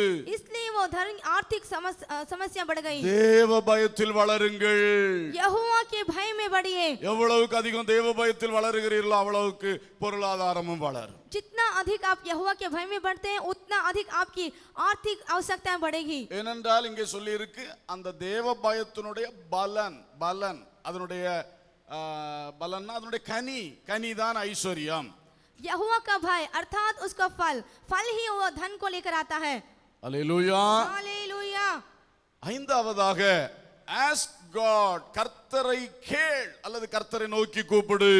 और पांचवा है यहोवा को पुकार, கர்த்தரை கேள். उससे मांग। மத்தேயு 7:7-8 ஏற்கனவே சொன்னேன். मत्ती उसका 7 और 8 मैंने पहले कहा। கேளுங்கள் அப்பொழுது உங்களுக்கு கொடுக்கப்படும். मांगो तो तुम्हें दिया जाएगा। கர்த்தர் சொல்றா கேளு என்று சொல்லுகிறார். उसने कहा कि मांगो, என்னிடத்தில் எல்லாம் இருக்கிறது, क्योंकि मेरे पास सभी कुछ है, பூமியும் அதன் நிறைவும் என்னுடையவைகள். जगत और जो कुछ उसका, நான் எல்லாரையும் திருப்தியாக்குற தெய்வம், मैं सबको तृप्त करने वाला परमेश्वर, எல்லாம் தருகிற தெய்வம். सब कुछ देने वाला यहोवा। ஆனால் கேட்டு தான் பெற்றுக்கொள்ள வேண்டும். लेकिन मांग कर ही प्राप्त करना है। கேளுங்கள் தரப்படும். और मांगिए तो दिया जाएगा। தேவ பிள்ளைகளே, ஜெபம் அதுதான் கேட்பது என்று சொல்லுவது. हे प्रियो, जो प्रार्थना है उसका मतलब ही मांगना। உங்கள் பொருளாதாரத்தில் எங்கெங்கே பிரச்சனை வருகிறதோ அவ்வளவுத்தையும் தேவனிடத்திலே சொல்லி அந்த விடுதலையை வெற்றியை கேளுங்கள். आर्थिक समस्या में जहाँ कहीं भी आप समस्या का सामना कर रहे हैं उसकी छुटकारे के लिए आप प्रभु से मांगे। உங்களுடைய பொருளாதார வளர்ச்சிக்கான காரியங்களை குறித்து தேவ சமூகத்தில் அமர்ந்திருந்து அதிகமாய் கேட்க வேண்டும். आर्थिक अवस्थाओं की जरूरतों को पूरी होने के लिए आप अधिकता से उसके चरणों पर प्रार्थना के रूप में बने रहें। சகோதரர்கள், உங்கள் மனைவிகளிடத்திலும் உங்கள் தொழில், வேலை, பொருளாதார விஷயங்கள் கொடுத்து நன்றாக பகிர்ந்து கொள்ளுங்கள். जो पति हैं वो अपनी पत्नियों से मिलकर उस व्यवसाय संबंधी कार्यों को बांटकर प्रार्थना कीजिए। மனைவிமாரும் அந்த தொழில் மற்றும் பொருளாதார வழிகளுக்காக அதிகமாக வீட்டிலே ஜெபம் பண்ணுங்கள். जो पत्नियां हैं उस काम धंधे से जो समस्या उसके आधार पर आप प्रार्थना करें। பொருளாதாரத்துக்காக சும்மா ஒரு வார்த்தை ஜெபம், ஒரு வாக்கிய ஜெபம் எல்லாம் போதாது. ये जो आर्थिक आवश्यकताओं की आशीष के लिए एक शब्द की प्रार्थना यह काफी नहीं होगी। கருத்துள்ள ஜெபம், விசுவாசமுள்ள ஜெபம் பெரிய காரியங்களை நடப்பிக்கும். पूरे अर्थ के साथ यदि हम प्रार्थना करें, मतलब के साथ, तो जरूर ये बड़े कार्य को लेकर आएगी। ஒவ்வொரு காரியத்தையும் சொல்லி கருத்தாக ஜெபியுங்கள். एक एक कार्य को बोलकर पूरे अर्थ के साथ उसे प्रार्थना करें। இன்றிலிருந்து அப்படி ஜெபிக்க தொடங்கி பாருங்கள், பெரிய பெரிய அற்புதங்கள் உங்களுக்கு நடக்கும். यदि आज से ही आप ऐसा प्रार्थना करेंगे तो बड़े चमत्कार को देखेंगे। அல்லேலூயா. हालेलुया। நீங்கள் யாருக்கெல்லாம் பொருளாதாரத்திலே பிரச்சனை இருக்கிறதோ அவர்களெல்லாம் ஒரு நாள் உபவாசம் போட்டு அதுக்காக தேவனிடத்திலே நீண்ட நேரம் பேசுங்கள். आप जिस किसी को भी इस आर्थिक अवस्था की परेशानी है, आप समय निकाल कर एक बड़े समय तक प्रार्थना करते रहें। ஒரு நேர உபவாசம் அதற்கென்றே போடுங்கள். एक समय के लिए आप उपवास उसके लिए रखें, அதை குறித்தே பேசுங்கள். उसके बारे में ही बात करें। தேவனிடத்திலே கேளுங்கள். आप परमेश्वर से मांगे, எது வேணாலும் கேட்கலாம். जो भी आप चाहते हैं मांग सकते हैं, ஜெபத்திற்கு எல்லை கிடையாது. क्योंकि प्रार्थना की कोई सीमा नहीं होती। நம்முடைய தேவன் தமது சித்தத்தின்படி நம்மை மிகவும் ஆசீர்வதிப்பார். हमारा परमेश्वर अपनी इच्छा अनुसार हमें बड़ी आशीष को देगा। அல்லேலூயா. हालेलुया। இன்றைக்கு யார் பொருளாதாரத்திலே நெருக்கடிக்குள் இருக்கின்றீர்களோ, आज कौन इस आर्थिक समस्याओं से होकर गुजर रहे हो, ஒரு நேரம் உணவை ஒதுக்கி ஜெபியுங்கள். एक समय का खाना रखकर उसे प्रार्थना में लगाएं। முடிந்தால் குடும்பமாய் ஐக்கியப்பட்டு ஜெபியுங்கள். जहाँ तक हो सके परिवार के साथ मिलकर प्रार्थना करें। முழுதும் அதை டீடைலா விரிவாய் கர்த்தரிடத்தில் பேசி ஜெபியுங்கள். पूरे विस्तार के साथ यहोवा से बातें करें। அந்த ஜெபம் கட்டுகளை உடைக்கும். वह प्रार्थना बंधनों को तोड़ेगी வருமானத்தின் வழியில் இருக்கிற தடைகளை தகர்க்கும். और जहाँ से धन संपत्ति आती है उसकी रुकावटों को दूर करेगी அடைபட்ட வாசல்களை திறக்கும். और रुकावटों को खोल देगी। வரவேண்டியவைகள் வந்து சேரும். जो आना चाहिए वो आ जाएगा பட்சிக்கப்பட்டவைகளின் விளைவு திரும்ப கிடைக்கும். और जो उपज टिड्डियों ने खा ली थी वो आपको मिलेगी। அல்லேலூயா. हालेलुया। பொருளாதாரத்துக்காக ஜெபிக்க வேண்டியது அவசியம். आर्थिक अवस्थाओं के लिए आपको प्रार्थना करना आवश्यक है। அல்லேலூயா. हालेलुया। நீங்கள் கேட்டால் கர்த்தர் கொடுக்கப்படும் என்று சொல்லி இருக்கிறார். यदि आप मांगे तो तुम्हें दिया जाएगा, ऐसा यहोवा ने कहा है। நீங்கள் கேட்காததனால் अनेक காரியங்களை பெற்றுக்கொள்ளவில்லை என்றும் எழுதப்பட்டிருக்கிறது. आपने नहीं मांगे इसलिए बहुत से कार्य को आपने प्राप्त नहीं किया, ऐसा वचन कहता है। அல்லேலூயா. हालेलुया। வேலை ஸ்தலத்திலும் நேரம் கிடைக்கும் பொழுது ஜெபம் பண்ணுங்கள். आप नौकरी स्थान पर भी जहाँ समय मिले आप प्रार्थना कीजिए। மற்றவர்களை வைத்து வேலை நடத்துகிறவர்கள் உங்கள் ஸ்டாஃபை கூட்டி வைத்து வாரத்தில் 1 மணி நேரமாவது தொழில் ஸ்தலத்திலே ஜெபம் பண்ணுங்கள். जो काम के अधिकारी है अपने स्टाफ के साथ मिलकर जहाँ समय मिलता है आप उस व्यवसाय से संबंधित प्रार्थनाएं करें। கேட்கிறதை பெருக்கும் பொழுது கர்த்தர் இன்னும் வாசல் திறந்து கொடுத்து கொண்டே இருப்பார். ये जब मांग बढ़ जाती है तो प्रभु उसे सुनकर आशीषों को देता है। அந்தந்த வேலைகளில் ஈடுபட தொடங்கும் பொழுது ஆண்டவரை நோக்கி கூப்பிடுங்கள், ஜெபித்து விட்டு தொடங்குங்கள். उस कार्य में प्रारंभ करते समय उसमें शामिल होते समय आप प्रार्थना करें। ஒரு கட்டம் வேலையை முடித்து விட்டு திரும்பும் பொழுது ஜெபித்து விட்டு திரும்புங்கள். जब एक भाग को आप खत्म कर दें तो फिर से उसे उसके लिए प्रार्थना करें। எந்த ஒரு புதிய காரியம் செய்தாலும் ஜெபத்தோடு தொடங்குங்கள். आप जिस किसी नए कार्य को करें और प्रार्थना के साथ करें। இப்படி அதிகமாய் ஜெபத்தை பெருக்கும் பொழுது ஆசீர்வாதங்கள் பெருகும். इस तरह से जब आप प्रार्थना को बढ़ाएंगे तो आशीषें बढ़ेंगी। கர்த்தர் சில அதிகாரிகள் செய்வது போல தனக்கு வரக்கூடிய அப்ளிகேஷன்ஸ் எல்லாம் தூக்கி பெண்டிங்ல போடக்கூடிய தெய்வம் அல்ல. हमारा परमेश्वर ऐसा नहीं जो अधिकारियों के समान हमारे निवेदनों को पेंडिंग में रख दे। கர்த்தர் வந்து கரெக்டாக செய்யக்கூடியவர். बहुत सही समय पर करने वाला। அல்லேலூயா. हालेलुया। கடந்த நாட்களில் தமிழ்நாட்டு அரசாங்கத்துக்கு நம்முடைய ஒரு சபையை குறித்து ஒரு கடிதம் போட்டிருந்தோம். पिछले दिनों हमारे तमिलनाडु सरकार को हमने एक लेटर लिखा। கிட்டத்தட்ட 11 மாதங்கள் தாண்டினது. लगभग 11 महीने गुजर चुके हैं, ஒரு பதிலும் இல்லை. एक भी जवाब नहीं आया। ஆகவே தகவல் அறியும் சட்டத்தில் அது என்ன ஆயிட்டு என்று போட்டோம். इसलिए हमने जहाँ पर से इसकी खबर मिल सकती है हमने कहा क्या हुआ। அப்புறம் பதில் அனுப்பி இருக்கிறார்கள். उसके बाद उन्होंने जवाब दिया அப்படி ஒன்று பெறப்படவே இல்லை என்று சொல்லி. इस तरह से कोई निवेदन नहीं आया। அது கூட எழுதி இருக்கிறார்கள். उसके साथ लिखा है அந்த காப்பியை எங்களுக்கு அனுப்பி தந்தா நடவடிக்கை எடுக்கலாம். यदि उसकी एक कॉपी आप हमें दें तो हम उसकी कार्रवाई करेंगे। அப்ப புரிஞ்சிட்டுல குட்டு நமக்கு. तो हमें समझ में आ गया कार्य क्या है। லெட்டர் கிடைச்சிருக்கு, இன்வர்ட் பண்ணி இருக்கிறார்கள், எங்கேயோ விட்டு இருக்கிறார்கள். उसको चिट्ठी प्राप्त हो चुकी है लेकिन उसको आगे नहीं बढ़ा पा रहे हैं। அதனால இப்போ கிடைக்கவே இல்லைன்னு சொல்லிட்டு ஆனா காப்பியை தந்தா நடவடிக்கை எடுக்கலாம்ன்றா. इसलिए आप बात संभालने के लिए एक कॉपी दे दीजिए तो हम कार्यवाही करेंगे। இப்படிதான் இருக்கும் உலக அரசாங்கங்கள் எல்லாம். इस तरह से शासकीय कार्य होंगे। ஆனால் பரலோக அரசாங்கம் ஒரு சின்ன விண்ணப்பத்தை கூட தூக்கி போடாது. लेकिन स्वर्ग का राज्य एक छोटे से निवेदन को भी दूर नहीं करेगा। அல்லேலூயா. हालेलुया। சிறிய ஒரு ஏழை கூப்பிட்டாலும் அதற்கு பதில் உண்டு. एक छोटा कंगाल पुकारे भी तो उसका उत्तर देगा। உலகத்தில் எல்லாராலும் ஒதுக்கப்பட்ட அற்பமானவன் கூப்பிட்டாலும் பதில் வரும். इस संसार में यदि कोई हमको तुच्छ जाने तो भी वो हमें नहीं जानेगा। அது காலையில காக்கா காக்கான்னு சொல்லுது, இந்த காக்கா கூப்பிட்டாலும் பதில் கிடைக்கும். यदि एक कौवा का करके पुकारता रहे तो भी उसको जवाब मिलेगा। எவ்வளவு அருமையான தெய்வம். वो कितना प्यारा प्रभु है। அல்லேலூயா. हालेलुया। அப்போ நம்ம மேல தான் தப்பு இருக்கிறது. तो ऐसे में हमारे ऊपर ही गलती है। நம்ம கையில ஐஸ்வர்யம் இல்லைன்னா நம்ம அங்க கேட்கலன்னு அர்த்தம். यदि हमारे अंदर हमारे हाथों में संपत्ति नहीं इसका मतलब है हमने उसे मांगा இனி नहीं। கேட்க தொடங்குவோம். आज से मांगे, எல்லாம் கேட்போம். सभी मांगे। அல்லேலூயா. கேட்டு பாருங்கள், மாதா மாதம் பெருகி கொண்டே இருக்கும். मांग कर देखिए हर एक माह वो बढ़ जाएंगी। Praise the Lord.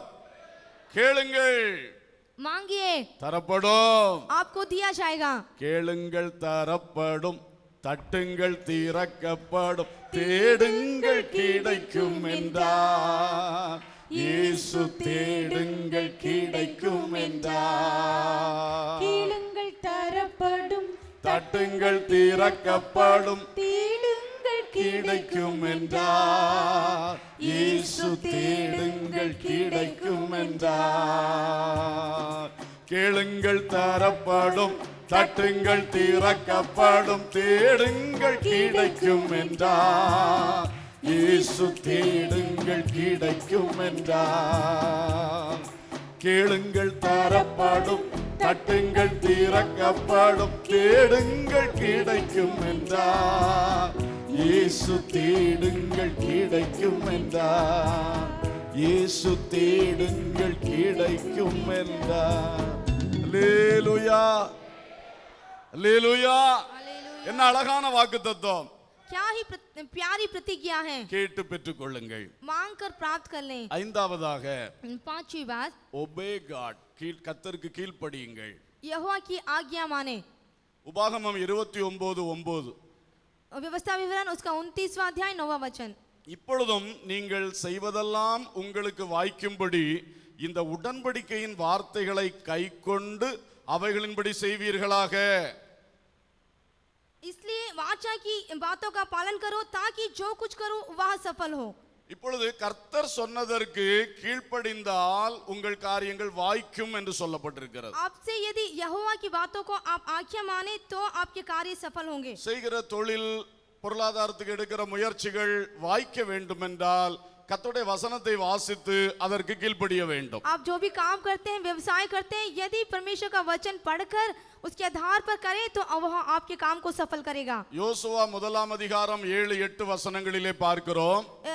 यहोशू के पहले अध्याय और 7 और वचन 8 में देखते என் हैं, தாசனாகிய மோசே உனக்கு கற்பித்த நியாயப்பிரமாணத்தின்படி எல்லாம் செய்ய கவனமா இருக்க மாத்திரம் நீ மிகவும் பலங்கொண்டு திடமனதாயிரு.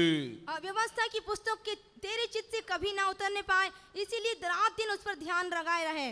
நீ போகுமிடமெல்லாம் புத்திமானாய் நடந்து கொள்ளும்படிக்கு அதை விட்டு வலது இடதுபுறம் விலகாதிருப்பாயாக. और जहाँ कर भी तुझे जाना है उससे ना तो दाहिने मुड़ना और ना बाएं। இந்த நியாயப்பிரமாண புஸ்தகம் உன் வாயை விட்டு பிரியாதிருப்பதாக. जो ये व्यवस्था की पुस्तक है वो तेरे मुंह से अलग ना हो। இதில் எழுதியிருக்கிறவைகளின் படியெல்லாம் நீ செய்ய கவனமாயிருக்கும்படி இரவும் பகலும் அதை தியானித்துக் கொண்டிருப்பாயாக. इसमें जो कुछ लिखा है उसको करने के लिए तू रात दिन ध्यान किए रहे। அப்பொழுது நீ உன் வழியை வாய்க்க பண்ணுவாய். जो कुछ उससे लिखा है उसके साथ करने से तेरे काम सफल होंगे। அப்பொழுது புத்திமானாயும் நடந்து கொள்ளுவாய். तू प्रभावशाली होगा। எவ்வளவு அழகா இருக்கிறது. क्या ही प्यारा। தேவனுடைய வசனங்களை प्रभु के वचनों को செய்ய கவனமா இருக்க வேண்டும். उसको करने के लिए हम ध्यान रखें, அதன்படியே செய்ய வேண்டும். उसके अनुसार ही करना चाहिए। அது செய்யாதே என்று சொல்வதை செய்யக்கூடாது.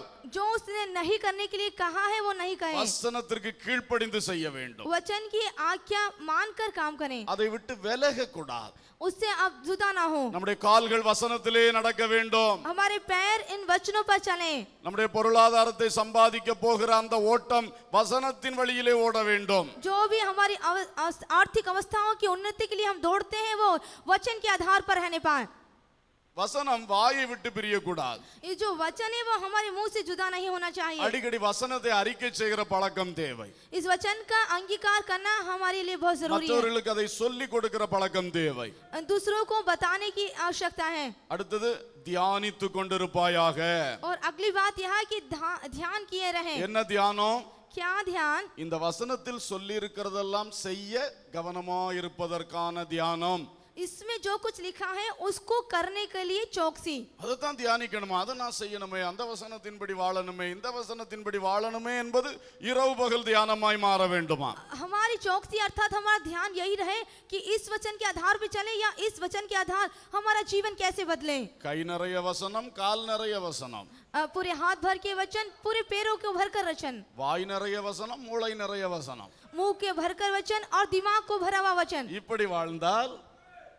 இப்படி வாழ்ந்தால் यदि ऐसा जिए உன் வழியை வாய்க்க பண்ணுவாய். तेरे मार्ग सफल होंगे போகுமிடமெல்லாம் புத்திமானாய் நடந்து கொள்ளுவாய். और तू प्रभावशाली होगा। என்ன பெரிய வாக்கு தத்துவம். क्या ही बड़ी प्रतिज्ञा है। அல்லேலூயா. हालेलुया। ஹalleluya हालेलुया। ஆகவே தேவ பிள்ளைகளே வசனத்தை அதிகமாய் கையில் எடுங்கள் इसलिए हे प्रियो वचनों को अपने हाथ में लीजिए, வசனத்தை வாசியுங்கள் தியானியுங்கள் वचन को पढ़िए और उस पर ध्यान कीजिए, வசனத்தை பேசுங்கள் वचन से ही बात करें, வசனத்தின்படி மட்டும் செயல்படுங்கள் वचन के आधार पर अपने कार्य को करें, நிச்சயம் ஆசீர்வாதம் உண்டாகும் निश्चित रूप से आशीषें प्राप्त होंगी। சங்கீதம் 1 முதல் 3 வசனங்களும் இதைத்தான் சொல்லுகின்றன भजन उसके पहले अध्याय के पहले वचन ही इसी बात को कहता है, அந்த 3ஆம் வசனம் முடிவிலே அவன் செய்வதெல்லாம் வாய்க்கும் என்று எழுதப்பட்டிருக்கிறது और तीसरे वचन के अध्ययन में जो कुछ वो करेगा वो सफल होगा ऐसा लिखा है। யார் செய்வது வாய்க்கும் कौन करेगा तो सफल होगा? துன்மார்க்கருடைய ஆலோசனையின்படி நடவாமல் जो दुष्टों की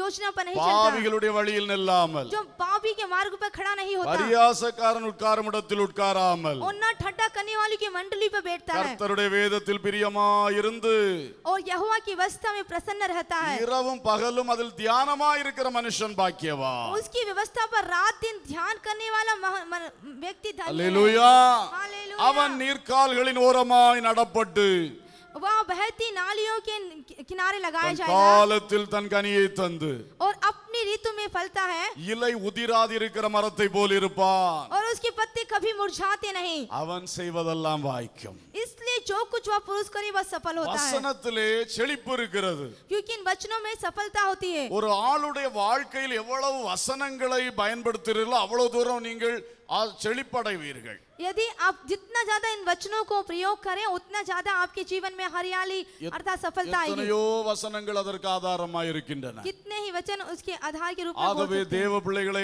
பைபிளை அதிகமாய் கையில் எடுங்கள் इसलिए हे प्रियो हे बच्चों आप वचनों को अपने हाथों में लें, வசனத்தை அதிகமா சந்தோஷப்பட்டு வாசியுங்கள் आनंद से और खुशी से इन वचनों को पढ़िए, அதன்படி செய்ய கவனமாயிருங்கள் उसको करने के लिए आप ध्यान से बने அதை रहें, பிறருக்கும் சொல்லிக் கொடுங்கள் उसे दूसरों को भी बताएं, உங்கள் வாயை விட்டது பிரியாதிருக்கட்டும் तुम्हारे मुंह से वो जुदा ना होने पाए, அப்பொழுது நிச்சயம் நீங்கள் செய்வதெல்லாம் வாய்க்கும் तो ऐसे में निश्चित रूप से आप जो कुछ करेंगे वो सफल होगा, நீங்க போடுகிற புதிய திட்டங்கள் எல்லாம் வாய்க்கும் जो कुछ आप नई योजना बनाते हैं वो सफल होगी, காரிய சித்தி உண்டாகும் और आपके कार्य में सफलता प्राप्त அது होगी, பெரிய செழிப்பை உங்களுக்கு கொண்டு வரும் एक बड़ी सफलता हरियाली आपको लेकर आएगी। அல்லேலூயா हालेलुया। ஆறாவதாக छठवीं बात, தாழ்மையாயிரு दीन बने रहे। பி ஹம்பிள் தாழ்மையாயிருந்தால் பொருளாதாரம் செழிக்கும் यदि आप दीन बने रहे तो आपकी आर्थिक अवस्था बढ़ेगी। ஏற்கனவே வாசித்த நீதிமொழிகள் 22:4 पहले हमने पढ़ा नीति वचन उसका 22वां और उसका 4वां वचन, தாழ்மைக்கும் கர்த்தருக்கு பயப்படுதலுக்கும் வரும் பலன் ஐஸ்வர்யமும் மகிமையும் ஜீவனுமாம் नम्रता। ஆகவே தாழ்மைக்கு வரும் பலன் ஐஸ்வர்யம் हमने पढ़ा कि नम्रता और यहोवा के भय से जो फल मिलता है वो है धन। வசனம் சொல்லுகிறது தாழ்மைப்பட்டால் ஐஸ்வர்யம் பலனாக கிடைக்கும் वचन कहता यदि तू नम्र बने रहे तो तुझे धन मिलेगा। எதிலையாகிலும் பெருமைகள் வந்தால் உங்களுடைய செழிப்பு நஷ்டப்படும் यदि किसी बात में आपको अहंकार आ जाए, घमंड आ जाए तो आपकी वो घटी बढ़ जाएगी। பணத்திலேயோ உங்கள் அறிவிலேயோ உங்கள் திறமையிலேயோ பெருமைகள் வரக்கூடாது किसी प्रकार से जहाँ धन की बढ़ोतरी होती है या आपकी योग्यता पर आपको घमंड नहीं आना चाहिए। தாழ்மை பெருகும் பொழுது ஐஸ்வர்யமும் கூடவே பெருகும் जहाँ नम्रता बढ़ती है वहाँ पर ये धन बढ़ेगा। கொஞ்சம் ஐஸ்வர்யம் வந்த உடனே பெருமை பேசக்கூடாது यदि धन की बढ़ोतरी हो जाए तो आप घमंड ना करें, பெருமையா மனமேட்டிமையா நினைக்க கூடாது आप अपने अहंकार होकर घमंडी बातें ना करें। நீங்க ஐஸ்வர்யத்துல வளர வளர அதிகமா தாழ்மைப்பட வேண்டும் जितना अधिक आप संपत्ति में बढ़ते हैं उतना अधिक आप अपने आप को दीन अर्थात नम्र बनाएं। தேவனுக்கு முன்பாகவும் மனுஷருக்கு முன்பாகவும் தாழ்மையா இருக்க வேண்டும் परमेश्वर के सामने और मनुष्य के सामने भी। மனுஷர்களை அற்பமாய் நினைக்க கூடாது मनुष्य को हम तुच्छ ना जाने, அவர்களிடத்தில் வித்தியாசமாய் நடக்க ஆரம்பிக்க கூடாது उनके साथ हम गलत व्यवहार ना करें, தாழ்மையாய் நடந்து கொள்ள வேண்டும் नम्रता से व्यवहार करें, தாழ்மையாய் பேச வேண்டும் नम्रता से बातें करें, மனதிலே நிறைந்த தாழ்மை இருக்க வேண்டும் हमारे मन में पूरी तरह से नम्रता भरी रहनी चाहिए, அதனால் ஐஸ்வர்யம் பலனாக கிடைக்கும் क्योंकि उसके द्वारा ही हमें धन संपत्ति मिलेगी। ஏழாவதாக सातवीं बात, நீதியாயிரு तू धर्मी बने रहे, பி ரைச்சியஸ் நீதியாயிரு धर्मी बने रहे। சங்கீதம் 37:25 சொல்லுகிறது भजन उसका 37वां वचन और 27वां कहता है, நான் இளைஞனாய் இருந்தேன் முதிர் வயது உள்ளவனும் ஆனேன் ஆனாலும் நீதிமான் கைவிடப்பட்டதையும் அவன் சந்ததி அப்பத்துக்கு இறந்து திரிகிறதையும் நான் காணவில்லை। बचपन से लड़कपन से लेकर बुढ़ापे तक देखते आया हूँ, परंतु ना तो कभी धर्मी को त्यागा हुआ और ना उसके वंश को टुकड़े मांगते देखा है। நீதிமானுடைய சந்ததி ஒருபோதும் கைவிடப்படாது. ये जो धर्मी की बच्चे संतान है वो कभी भी त्यागे नहीं जाएंगे। நீதிமானுடைய சந்ததிக்கு பட்டினி வராது. ये जो धर्मी के बच्चों को कभी भूखा और प्यासा नहीं रहना पड़ेगा। அடுத்தாள்கிட்ட போய் கை நீட்ட மாட்டார்கள். वो अगले के पास जाकर हाथ फैलाने की आवश्यकता नहीं होगी, அது தேவனுடைய வாக்குத்தத்தமான ஆசீர்வாதம். क्योंकि वह परमेश्वर की प्रतिज्ञा रूपी आशीषित है। நீதிமானாக நாம் இருந்தால் நம்முடைய சந்ததிகளுக்கு ஆசீர்வாதம். यदि हम धर्मी बने रहे तो हमारे वंश को वह आशीष प्राप्त होगी நமக்கு ஆசீர்வாதம். और हमें भी। அல்லேலூயா. हालेलुया। நீதிமான்களாக இருக்க வேண்டும். हमें धर्मी बने रहना चाहिए। யாருக்கும் அநீதி செய்யக்கூடாது. किसी के साथ भी हम अधर्मी ना हो, அநியாயம் செய்யக்கூடாது. अन्याय नहीं करना चाहिए। தேவனுடைய வசனத்தின் நீதியில் நடக்க பிரயாசப்பட வேண்டும். परमेश्वर के जो वचन के आधार पर उस धर्म पर हमें चलना चाहिए। அல்லேலூயா. हालेलुया। அப்படி நீதிமானாய் இருந்தால் சந்ததி சந்ததியாய் ஆசீர்வாதம் நிலை நிற்கும். इस तरह से यदि हम धर्मी बने रहे तो हमारी पीढ़ी दर पीढ़ी वो आशीष बनी रहेगी। நீதிமொழிகள் 13:22 சொல்லுகிறது, नीति वचन 13वां अध्याय और 22वां कहता है, நல்லவன் தன் பிள்ளைகளின் பிள்ளைகளுக்கு சுதந்திரம் வைத்து போகிறான், பாவியின் ஆஸ்தியோ நீதிமானுக்காக சேர்த்து வைக்கப்படும். भला मनुष्य अपने नाती पोते के लिए संपत्ति छोड़ जाता है, पापी और संपत्ति धर्मी के लिए रखी रहती है। நல்லவன் நீதிமான் அவன் ஐஸ்வர்யம் அடைந்து கொண்டேதான் இருப்பான். ये जो भला है वह धन संपत्ति में बढ़ता रहेगा। பாவியினுடைய ஆஸ்தியை கர்த்தர் எடுத்து நீதிமானுக்கு கொடுப்பார். जो पापियों की संपत्ति है उससे लेकर वो धर्मियों को देगा। இதுதான் நீதிமானாய் இருப்பதனால் வருகிற ஆசீர்வாதம். यही है धर्मी बने रहने की आशीष है। அல்லேலூயா. हालेलुया। நீதிமான் அழித்து கொண்டிருக்க மாட்டான், நஷ்டப்படுத்தி கொண்டிருக்க மாட்டான். जो धर्मी है नाश ना होगा और ना नाश करते रहेगा। நீதிமான் வளர்ந்து கொண்டே இருப்பான். ये जो धर्मी है वो बढ़ता रहेगा। பாவியோ நஷ்டப்படுத்தி கொண்டே இருப்பான். ये पापियों की नुकसान होगा, இழந்து கொண்டே இருப்பான். वो खोता ही रहेगा। அது பாவியினுடையவைகள் எல்லாம் நீதிமானுடைய கணக்கில் நீதிமானுடைய இதுல நீதிமானுக்கு கொடுக்கப்படும். इसलिए जो पापियों की संपत्ति है वो धर्मियों के लिए रखी जाएगी। அல்லேலூயா. हालेलुया। இப்ப நாம் நீதிமானா இருக்கிறோமா? तो क्या हम धर्मी हैं? நீதிமானாய் நடந்து கொள்வோமாக. तो धर्मी के रूप में हमें चलना चाहिए। சில துணிகரமாய் தப்பு செய்கிறார்கள். बहुत से लोग ढिठाई से पाप करते हैं, வார்த்தையினால் பிறரை ரொம்ப கஷ்டப்படுத்துகிறார்கள். अपने बातों के द्वारा दूसरों को दुख पहुंचाते हैं, பலத்தினாலே கஷ்டப்படுத்துகிறார்கள். अपने सामर्थ के द्वारा दुख पहुंचाते हैं தெரிஞ்சு வச்சுட்டு தப்பு பண்றாங்க. और जानकर भी गलती करते हैं, டாக்குமெண்ட்கள தப்பு நடத்துறார்கள். और अपने जो डॉक्यूमेंट्स हैं उसमें गलती करते हैं, எல்லைகளிலே தப்பு பண்ணுகிறார்கள். अपनी सीमा है जो हदें हैं उसमें भी गलत करते हैं, பலவித காரியங்கள் செய்கிறார்கள். बहुत से बुरे कार्य करते हैं। நீ நீதிமான் அல்ல, वो धर्मी नहीं, நீ நீதிமானாய் மாற வேண்டும். तुझे धर्मी बदलना होगा। இப்படிப்பட்ட எந்த தவறுகளுக்கு போக கூடாது. किसी भी गलत कार्य के लिए तुझे नहीं जाना है। அதனால ஒரு ஆசீர்வாதத்தை பெறலாம் என்று தேவ பிள்ளைகள் நினைக்க கூடாது. उसके द्वारा तुम्हें कुछ आशीष मिले ऐसा आप ना सोचें। கஷ்டப்பட்டாலும் பரவாயில்லை, நீதியா இருக்க வேண்டும். यदि दुख उठाना पड़े तो इसकी बात नहीं, लेकिन धर्मी बने रहना அந்த होगा, நீதிமானுக்கு கர்த்தர் ஆஸ்தியை பெருக பண்ணுவார். क्योंकि धर्मियों की संपत्ति को प्रभु बढ़ाता है। அல்லேலூயா. हालेलुया। உங்களுடைய இந்த தந்திரமான காரியங்களால் நீங்கள் ஆசீர்வதிக்கப்பட முடியாது. अपने चालबाजी के कार्यों से आप आशीषित नहीं हो सकते। தந்திரங்கள் பயங்கர அழிவுக்குள் தான் கொண்டு போய் சேர்க்கும். आपकी चालबाजी बहुत से नुकसान को आपको पहुंचा देगी। தந்திரங்களை யோசிக்கிற நேரத்துல எப்படி நீதியா இருக்கலாம்னு யோசித்தா நிச்சயம் ஆசீர்வாதம் வரும். यदि आप चालबाजी की सोचें उससे पहले आप धर्मी में कैसे चले सोचे तो आपको आशीष मिलेगी। நீதிமான் அவனுக்கு ஆசீர்வாதம் உண்டு. धर्मी उसको आशीष प्राप्त होगी। எட்டாவதாக 8वीं बात, ஆத்துமாவை வாழவை.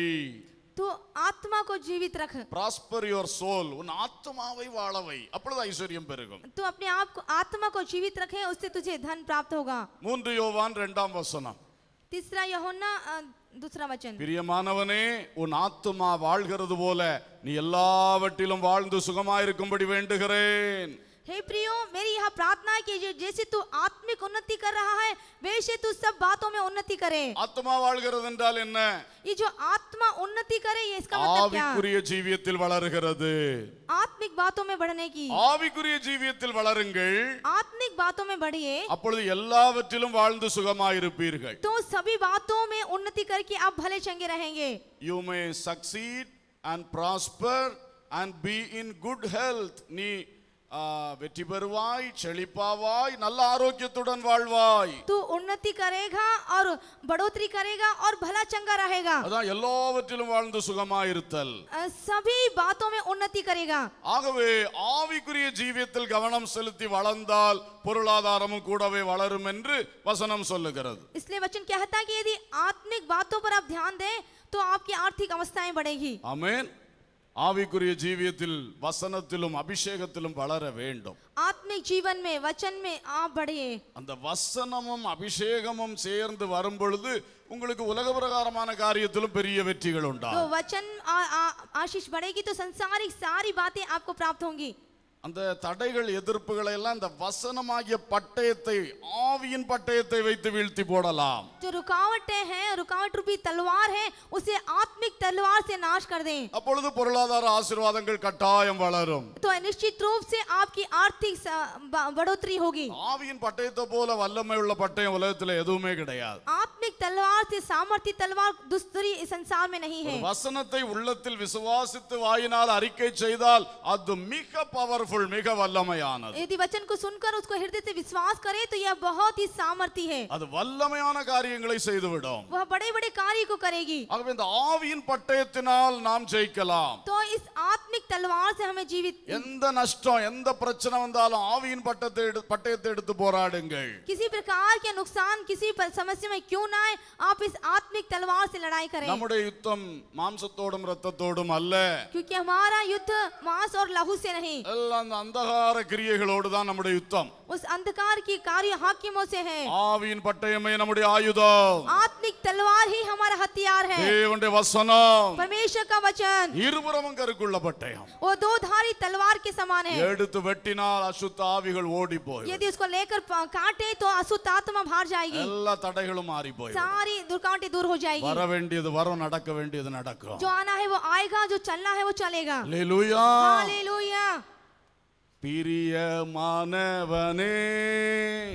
உன் ஆத்துமா வாழ்வது போல் எல்லாவற்றிலும் வாழ்ந்து சுகமாயிரு மகனே. பிரியமானவளே, உன் ஆத்துமா வாழ்வது போல் எல்லாவற்றிலும் வாழ்ந்து சுகமாயிரு மகளே. வாழ்க்கை என்பது போராட்டமே, நல்லதொரு போராட்டமே. வாழ்க்கை என்பது போராட்டமே, நல்லதொரு போராட்டமே. ஆவி தரும் பட்டயத்தை, ஆவி தரும் பட்டயத்தை எடுத்து போராடி வெற்றி பெறு, எடுத்து போராடி வெற்றி பெறு. பிரியமானவனே, பாடும் பொழுது விசுவாசத்தோடும் தீர்மானத்தோடும், எந்த பிரச்சனை வந்தாலும் ஆவியின் பட்டயத்தை எடுப்பேன். வாழ்க்கையே போராட்டம் தான், நானோ ஜெயம் பெறுவேன். ஆமென். மானவளே, உன் ஆத்துமா வாழ்வது போல் எல்லாவற்றிலும் வாழ்ந்து சுகமாயிரு மகளே. வாழ்க்கை என்பது போராட்டமே, போராட்டமே. பிசினஸ் என்பது போராட்டமே, நல்லதொரு போராட்டமே. படிப்பு என்பது போராட்டமே, நல்லதொரு போராட்டமே. ஐயா, கிருஷி என்பது போராட்டமே, நல்லதொரு போராட்டமே. பிரதர், ஊழியம் என்பது போராட்டமே, நல்லதொரு போராட்டமே.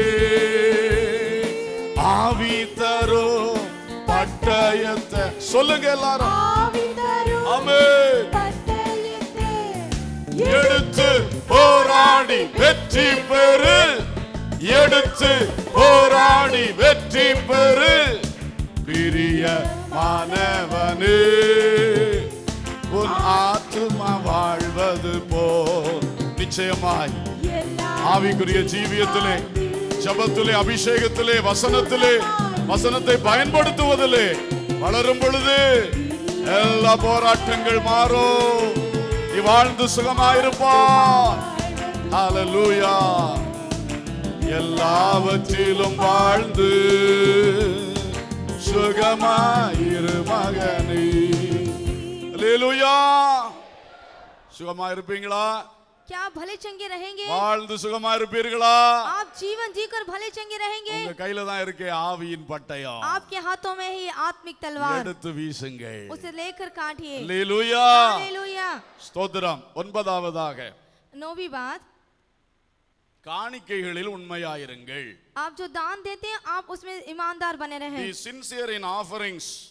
जो भी दान देते हैं उसमें आप ईमानदार बने रहें. மல்கியா 3:10 சொல்லுகிறது, मलाकी उसका 3 और 10वां वचन कहता है, என் ஆலயத்தில் ஆகாரம் உண்டாயிருக்கும்படி தசம பாகங்களை எல்லாம் பண்டசாலையிலே கொண்டு வாருங்கள். அப்பொழுது நான் வானத்தின் பலகணிகளை திறந்து இடங்கொள்ளாமற் போக மட்டும் உங்கள் மேல் ஆசீர்வாதத்தை வருஷிக்க மாட்டேனோவென்று அதனால் என்னை சோதித்து பாருங்கள் என்று சேனைகளின் கர்த்தர் சொல்லுகிறார். सारे दशमांश भंडार में ले आओ कि मेरे भवन के भोजन वस्तु रहे, और सेनाओं का यहोवा यह कहता है कि ऐसा करके मुझे परखो कि मैं आकाश के झरोखों को तुम्हारे लिए खोलकर तुम्हारे ऊपर अपरंपार आशीषों की बारिश करता हूँ कि नहीं. 11ஆம் வசனம் சொல்லுகிறது, 11वां वचन कहता है, பூமியின் கனியை பட்சித்து போடுகிறவைகளை உங்கள் நிமித்தம் கண்டிப்பேன். அவைகள் உங்கள் நிலத்தின் பலனை அழிப்பதில்லை. வெளியிலுள்ள திராட்சை கொடி பழம் இல்லாமல் போவதும் இல்லை என்று சேனைகளின் கர்த்தர் சொல்லுகிறார். और 11वें वचन में लिखा कि मैं तुम्हारे लिए नाश करने वालों को ऐसा घुड़कूंगा कि वह तुम्हारी भूमि की उपज नष्ट न करेगा और तुम्हारी दाखलताओं को के फल कच्चे न गिरेंगे. सेनाओं का यहोवा यही वचन है. தசமபாகங்களை ஒழுங்காய் கர்த்தருக்கு செலுத்தினால், यदि आप दशमांश परमेश्वर को अच्छी तरह दें, வானத்தினுடைய ஷட்டர்ஸ், டேமுடைய ஷட்டர் திறக்கிற மாதிரி வானத்தினுடைய பலகணிகளை திறந்து இடங்கொள்ளாமல் போக மட்டும் ஆசீர்வதிப்பேன் என்று சொல்லுகிறார். वो स्वर्ग के झरोखों को खोल देगा, उससे आपके खत्ते भर जाएंगे. சேனைகளின் கர்த்தர் சொல்லுகிறார். सेनाओं का यहोवा कहता है. ஏன் இந்த வசனத்துல சேனைகளையும் சேர்த்துக்கொள் சொல்றாரு? क्यों इन वचनों में सेनाओं का यहोवा कहा है? சர்வ வல்லவர்னு சொல்லி இருக்கலாமே, और सर्वशक्तिमान कह सकते हैं, யெகோவான்னு சொல்லி இருக்கலாமே. यहोवा कह सकता है, ஆனா யெகோவா சபையோத், சேனைகளின் கர்த்தர். लेकिन वो कहता है कि सेनाओं का यहोवा, ஏன்னா இது அவருடைய சேனையுடைய பெரிய வேலை.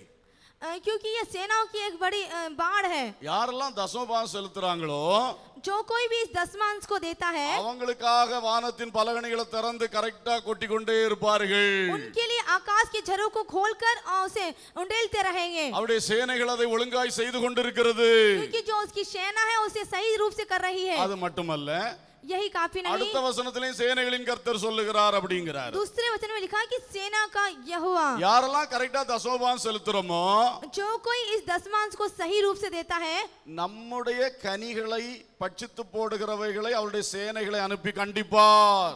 जो हमारी उपज को नष्ट करता है वो अपनी सेनाओं को भेजकर उन्हें घुड़केगा. அப்போ தோட்டத்துல பூச்சியும் வெட்டாது புழுவும் வெட்டாது, கர்த்தருடைய சேனைகள் கண்காணிக்கும்.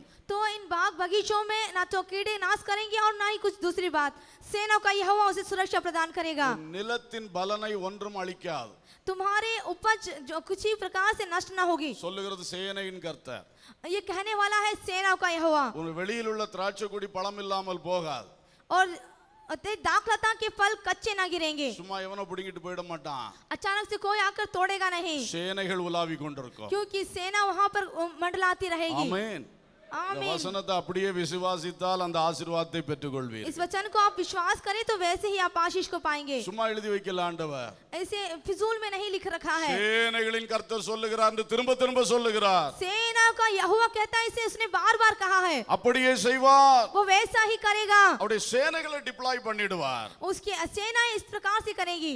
நாம கட்டி காத்து என்னெல்லாமோ செய்து கடைசியில பூச்சி அழிச்சிட்டு போ, திருடன் கொண்டு போறான், எவ்வளவு நஷ்டங்கள் கஷ்டங்கள். हम कितना भी संभाल डाले लेकिन अंत में उन कीड़े खाकर खराब हो जाते हैं, कितना हमें नुकसान होता है। ஆனால் தசோபாகத்தில் உண்மையாய் இருந்தால் लेकिन आप 10वें भाग में 10वां अंश में ईमानदार रहे, சேனைகளின் கர்த்தர் அதை பொறுப்பெடுப்பார். और उसकी जिम्मेदारी सेनाओं का यहोवा लेगा। அல்லேலூயா. हालेलुया। மத்தேயு 23:23 இயேசு சொன்னார், मत्ती 23 और 23 वचन में प्रभु ने कहा, தசமபாகம் செலுத்துவதை விட்டு விடாதிருப்பீர்களாக. और 10वां भाग देना आप ना छोड़ें। பழைய ஏற்பாடோடு அதை விட்டு விடாதிருப்பீர்களாக. पुराने नियम की है आप उसे ना छोड़ें। அதே இயேசு கிறிஸ்து சொன்னார் वैसे यीशु ने कहा மத்தேயு 5:20 मत्ती 5 और उसके 20 में, பரிசேயர் சதுசேயர் என்பவருடைய நீதியிலும் உங்கள் நீதி அதிகமாயிராவிட்டால் பரலோக ராஜ்யத்தில் பிரவேசிக்க மாட்டீர்கள். यदि तुम सदूसी और फरीसी की उसकी धार्मिकता से बढ़कर ना हो तो तुम्हारे स्वर्गीय राज्य में प्रवेश नहीं करोगे। இந்த பரிசேயர்களுடைய நீதிகளில் ஒரு முக்கியமான நீதி தசமபாகம் செலுத்துவது. ये जो शास्त्री और फरीसियों की धार्मिकता है उससे मुख्य है दशमांश देना। லூக்கா 18ஆம் அதிகாரத்திலே அந்த பரிசேயனும் ஆயக்காரனும் ஜெபித்த ஜெபத்திலே அது இருக்கிறது. लूका 18वें अध्याय में उस चुंगी लेने वाला और उस फरीसी की प्रार्थना को हम देखते हैं। 12ஆம் வசனத்திலே அவன் சொல்லுகிறான், நான் வாரத்தில் 2 தடவை உபவாசிக்கிறேன், என் சம்பாத்தியத்தெல்லாம் தசோபாகம் செலுத்துகிறேன். 18वें अध्याय के 12वें वचन में लिखा है कि मैं अपने सप्ताह में उपवास रखता हूँ और कमाई का दशमांश देता हूँ। ஆகவே தசோபாகம் என்பது கர்த்தர் நமக்கு வைத்திருக்கிற உபதேசம் தான். तो ये जो दशमांश है यह भी परमेश्वर ने हमें दिए हुए एक उपदेश। தசோபாகம் என்பது ஒரு அடிப்படை. जो दशमांश है वो एक आधारभूत, புதிய ஏற்பாட்டு விசுவாசி அதிலும் அதிகமாய் கொடுக்க வேண்டும். क्योंकि जो पुराने नियम के विश्वासी हैं उन्हें अधिकता से देना चाहिए। ஏன்னா அந்த பரிசேயனுடைய நீதி தசமபாகம், क्योंकि जो फरीसियों की धार्मिकता है वो 10वां भाग। உங்கள் நீதி அதிகமாய் இருக்க வேண்டும். तुम्हारी जो धार्मिकता है उससे बढ़कर होनी चाहिए। அப்ப வெறும் தசமபாகத்தை கணக்கு பார்த்து கொடுத்தேன்னு சொல்லி நியாயப்பிரமாண கிறிஸ்தவனா நிக்க கூடாது. तो ऐसा करके आप दशमांश ही करूंगा उस आधार पर, आप उस व्यवस्था के आधार पर नहीं। கர்த்தர் மேல் உள்ள அன்பினால் தாராளமாய் கர்த்தருக்கு கொடுக்க வேண்டும். आप परमेश्वर पर प्रेम रखकर पूरे खुले रूप से दीजिए। அல்லேலூயா. हालेलुया। அடுத்ததாக நீதிமொழிகள் 3ஆம் அதிகாரம் 9-10 வசனங்கள். नीति वचन 3 अध्याय 9 और 10। உன் பொருளாலும் உன் எல்லா விளைவின் முதற்பலனாலும் கர்த்தரை கனம் பண்ணு, அப்பொழுது உன் களஞ்சியங்கள் பூரணமாய் நிரம்பும், உன் ஆலைகளில் திராட்சரசம் புரண்டோடும். अपनी संपत्ति के द्वारा और अपनी भूमि की सारी पहली उपज देकर यहोवा की प्रतिष्ठा कर, इस प्रकार तेरे खत्ते भरे पूरे रहेंगे और तेरे रसकुंडों से नया दाख मधु उमड़ता रहेगा। முதற்பலன்களை கர்த்தருக்கு கொடுக்க வேண்டும். पहला भाग, पहली उपज हमें यहोवा को देनी चाहिए। பொருட்களை கர்த்தருக்கு கொடுக்க வேண்டும். पहली वस्तुएं हम उन्हें देनी चाहिए। இப்படி பொருட்களாலும் விளைவின் முதற்பலன்களாலும் கர்த்தரை கனம் பண்ணினால், यदि संपत्ति और पहली उपज के द्वार हम प्रभु की प्रतिष्ठा करें, வசனம் சொல்லுகிறது உன் களஞ்சியங்கள் பூரணமாய் நிரம்பும். वचन कहता है कि तेरे खत्ते भरे पूरे रहेंगे। அந்த கிச்சன்ல ஸ்டோர் ரூம்ல இருக்கக்கூடிய டப்பாக்கள் எல்லாம் என்ன செய்யும்? பூரணமாய் நிரம்பும். आपके किचन में सारे डब्बे क्या रहेंगे? वो पूरी तरह से भरे रहेंगे। எல்லா எண்ணெய் கேன்களும் பூரணமாய் நிரம்பும். सारे तेल के डब्बे जो हैं वो भी भरे रहेंगे। ஒரு பேர்ஸ் வச்சிருப்பீங்களே ஒரு களஞ்சியம், அதுவும் பூரணமாய் நிரம்பும். आपके अंदर जो पास है वो भी पूरी तरह से भरा रहेगा। பேங்க்ல ஒரு அக்கவுண்ட் வச்சிருப்பீங்களே ஒரு களஞ்சியம், அதுவும் பூரணமாய் நிரம்பும். आपका जो बैंक में खाता है वो भी पूरी तरह से रहेगा। அந்த காலத்துல களஞ்சியம்னு சொல்லி வச்சிருக்கு. उन दिनों वो खत्ते में लिखा है। இந்த காலத்துல அது விதவிதமா இருக்கிறது. इन दिनों में वो कई प्रकार की है। ஆனால் நாம் நம்முடைய பொருளாலும் நம்முடைய விளைவின் முதற்பலனாலும் கர்த்தரை கனம் பண்ணினால், यदि हम अपने संपत्ति के द्वारा या भूमि की उपज के द्वारा प्रभु की प्रतिष्ठा करें, களஞ்சியங்கள் எல்லாம் நிரம்பி ஓடும். हमारे खत्ते भरे पूरे रहेंगे। அல்லேலூயா. हालेलुया। இன்னைக்கு நம்ம நினைக்கிறோம், हम सोचते हैं எப்படி காணிக்கை கொடுப்பது, किस तरह से दान दिया जाने जाए, எனக்கே இல்லையே. ओ मेरे पास ही नहीं। கர்த்தர் பார்த்துக்கிட்டே இருப்பாரு. यह यहोवा देख रहा है, அவருக்கு அது ஒரு கஷ்டமா இருக்கும். उसे देखकर दुख होता है। என்ன ஒரு நம்ம என்ன சொல்லுவோம், அது பேர் ஞாபகத்துக்கு வர மாட்டேங்குது, சொல்லுவோம் கஞ்சூஸ். ஒரு கஞ்சூஸா கிடக்கிறானே, वो एक कंजूस है ऐसा बोला जाता है। அப்படி ஆண்டவர் வேதனையோட பார்த்துக்கிட்டு இருப்பார். इस तरह से प्रभु बहुत दुख के साथ देखेगा। நான் இவ்வளவு கொடுக்கிறேன், எனக்கு கொடுக்கறதுல போய் பிடுங்கி பிடுங்கி பார்த்துக்கிட்டு இருக்கிறானே, ये मुझे जो देना है इसे वो पकड़ रहा है। இது ஒரு சரியில்லாத தன்மை. ये एक अच्छी आदत नहीं। கர்த்தருக்கு தாராளமாய் கொடுக்க வேண்டும். यहोवा को पूरी तरह से दे। அல்லேலூயா. हालेलुया। எல்லாம் முதற்பலன்கள் எல்லாம் கரெக்டா கர்த்தருக்கு கொடுத்து விட வேண்டும். जो पहली उपज है, पहला फल है, वो प्रभु को सही रूप से दें। எல்லாம் பார்த்து எவ்வளவு அதுல நேர்த்தியா இருக்குமோ அவ்வளவு ஆசீர்வாதம் உண்டு. आप जितनी ज्यादा इसमें आप ईमानदार बने रहेंगे उतनी ज्यादा आपको आशीष मिलेगी। பழைய காலத்துல பிடியரிசி காணிக்க வச்சிருப்பார்கள்.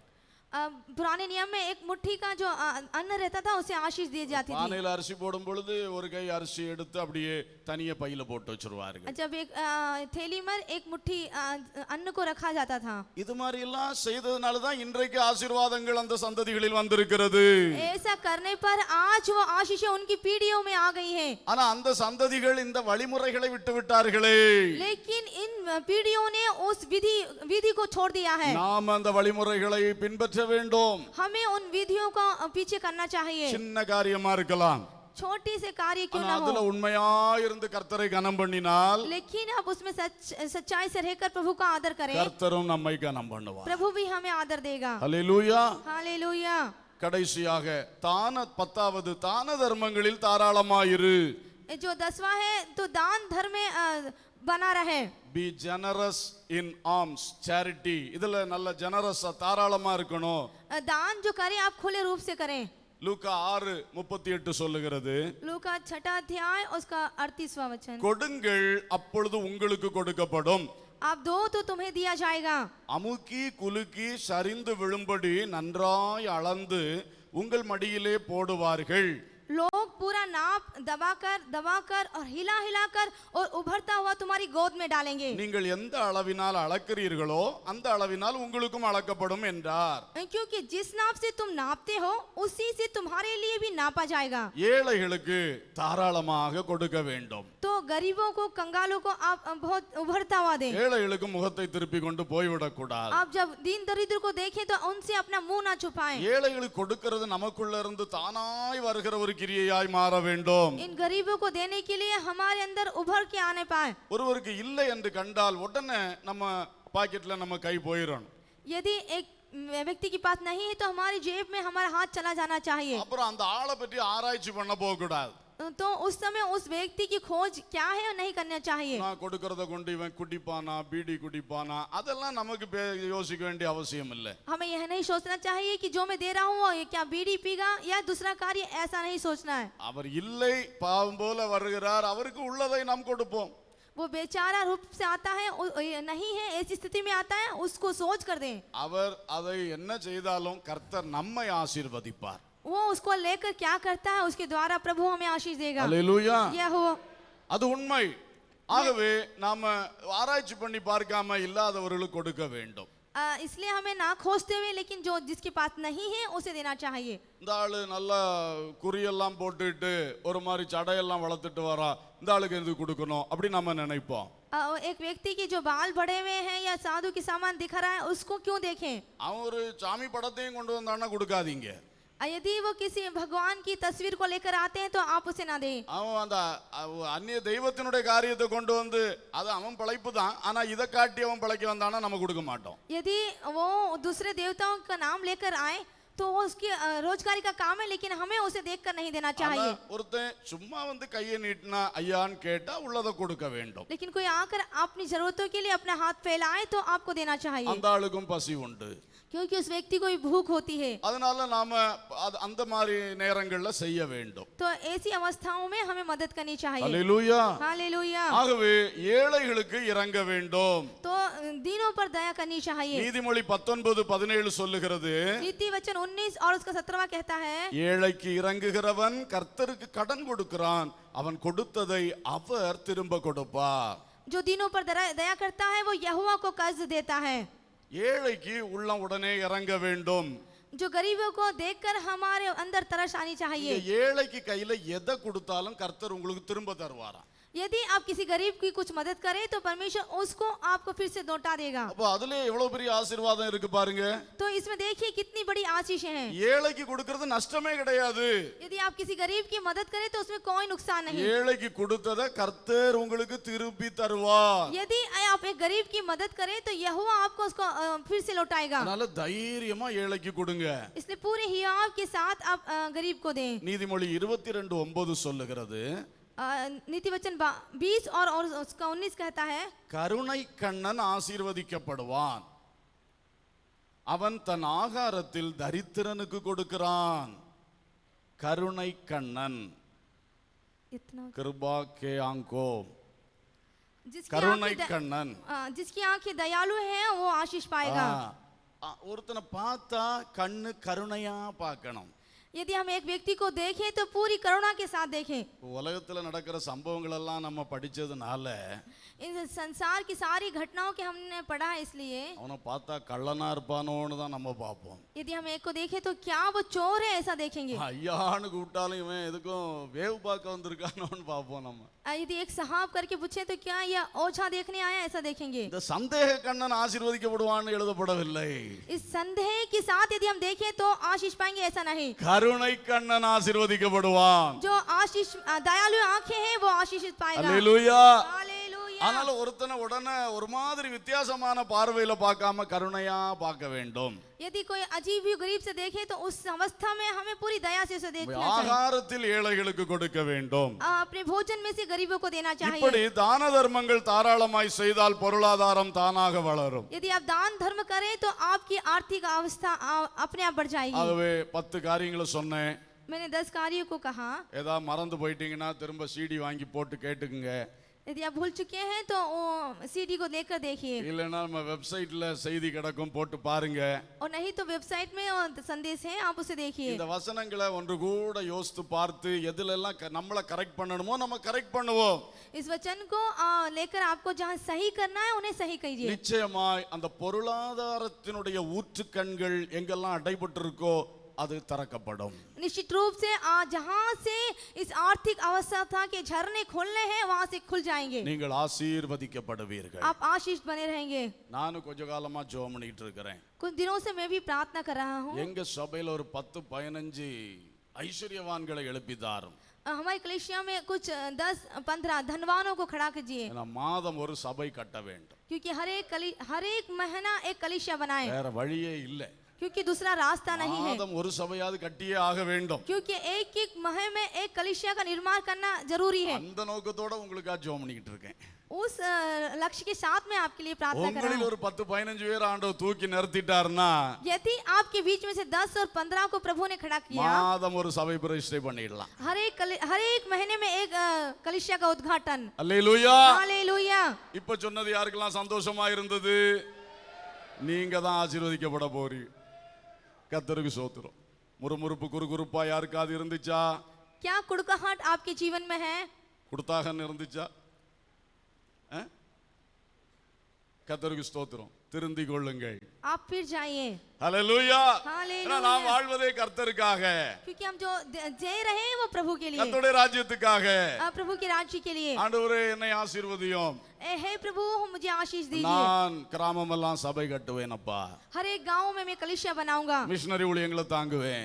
कलीसियाओं को मैं दान दूंगा, ஏழைகளை தாங்குவேன். गरीबों को दान दूंगा। இதுதான் நம்ம ஆசையாக இருக்க வேண்டும். यही हमारी आशा होनी चाहिए। கர்த்தர் பெரிய காரியங்களை செய்வார். प्रभु बड़े कार्य को करेगा। பண ஆசை இருக்க கூடாது. धन का लोभ नहीं होना பண चाहिए, ஆசை எல்லா தீமைக்கும் வேறா இருக்கிறது. क्योंकि जो धन का लोभ है सारी बुराइयों की जड़ है। இந்த பிரசங்கத்துல பண ஆசை தூண்டப்பட கூடாது. इस संदेश में धन का लोभ की आशा नहीं उभरने அது पाए, தவறான வழியில கொண்டு போயிடும். वो आपको गलत रास्ते पर ले அதனால जाएगी। தான் நான் இங்க ஃபோக்கஸ் பண்ணேன். इसलिए मैंने इस बात पर கர்த்தருடைய ராஜ்யத்தை நான் கட்ட வேண்டும். परमेश्वर के राज्य को हमें देखनी चाहिए। தாவீது சொன்னா கர்த்தருக்கு வீடு கட்ட வேண்டும். दाऊद कहता है कि यहोवा का घर बनाना है। கர்த்தர் சொன்னா நான் உன்னுடைய வீட்டை கட்டுவேன். परमेश्वर ने कहा कि मैं तेरा घर बनाऊंगा। அல்லேலூயா. हालेलुया। அப்படிதான் நம்முடைய பொருளாதாரத்திலே நம்முடைய ஆசை எல்லாம் கர்த்தருடைய காரியங்களாக இருக்கட்டும். इस तरह से जो भी आर्थिक बातों में भी हमारी आशा है जो परमेश्वर पर बने அப்பொழுது रहे, தானாக நம்முடைய வீடுகள் மேன்மையாய் ஆசீர்வதிக்கப்படும். उससे अपने आप हमारे घर आशीष से भरे रहेंगे। ஜெபிக்கலாம். हम प्रार्थना करेंगे, எல்லாரும் ஒரு 5 நிமிஷம் போராடி ஜெபிக்க போகிறோம். सभी 5 मिनट प्रार्थना करेंगे। இன்னைக்கு பொருளாதாரத்துக்காக போராட்டம் தான். आज आर्थिक अवस्थाओं के लिए हम एक युद्ध ஆனால் करें, இன்றைக்கு கர்த்தர் கட்டுகளை அறுப்பார். लेकिन आज प्रभु एक बंधनों को तोड़ेगा, புதிய வாசல்களை திறப்பார். नए द्वारों को खोलेगा। எல்லாரும் கண்களை மூடி ஜெபிக்கலாம். सभी आंखें बंद करिए। வாலிபர்கள் உங்கள் வீடுகளுக்காக இப்பொழுது ஜெபிக்க வேண்டும். जवान अपने घरों के लिए प्रार्थना சின்ன करें। பிள்ளைகள் உங்கள் குடும்பங்கள் வீடுகளுக்காக ஜெபம் பண்ண வேண்டும். छोटे बच्चे अपने घरों और अपने परिवार के लिए प्रार्थना करें। ஆண்டவரே எங்களுக்கு தேவையான பணங்கள் பொருட்களை தாரும். हे प्रभु जो भी हमें जरूरत है धन और आवश्यकताएं எல்லாரும் दीजिए। ஒரே கூப்பிடுதலாய் கூப்பிடுவோம். सभी पुकारें। கர்த்தர் தருவார்.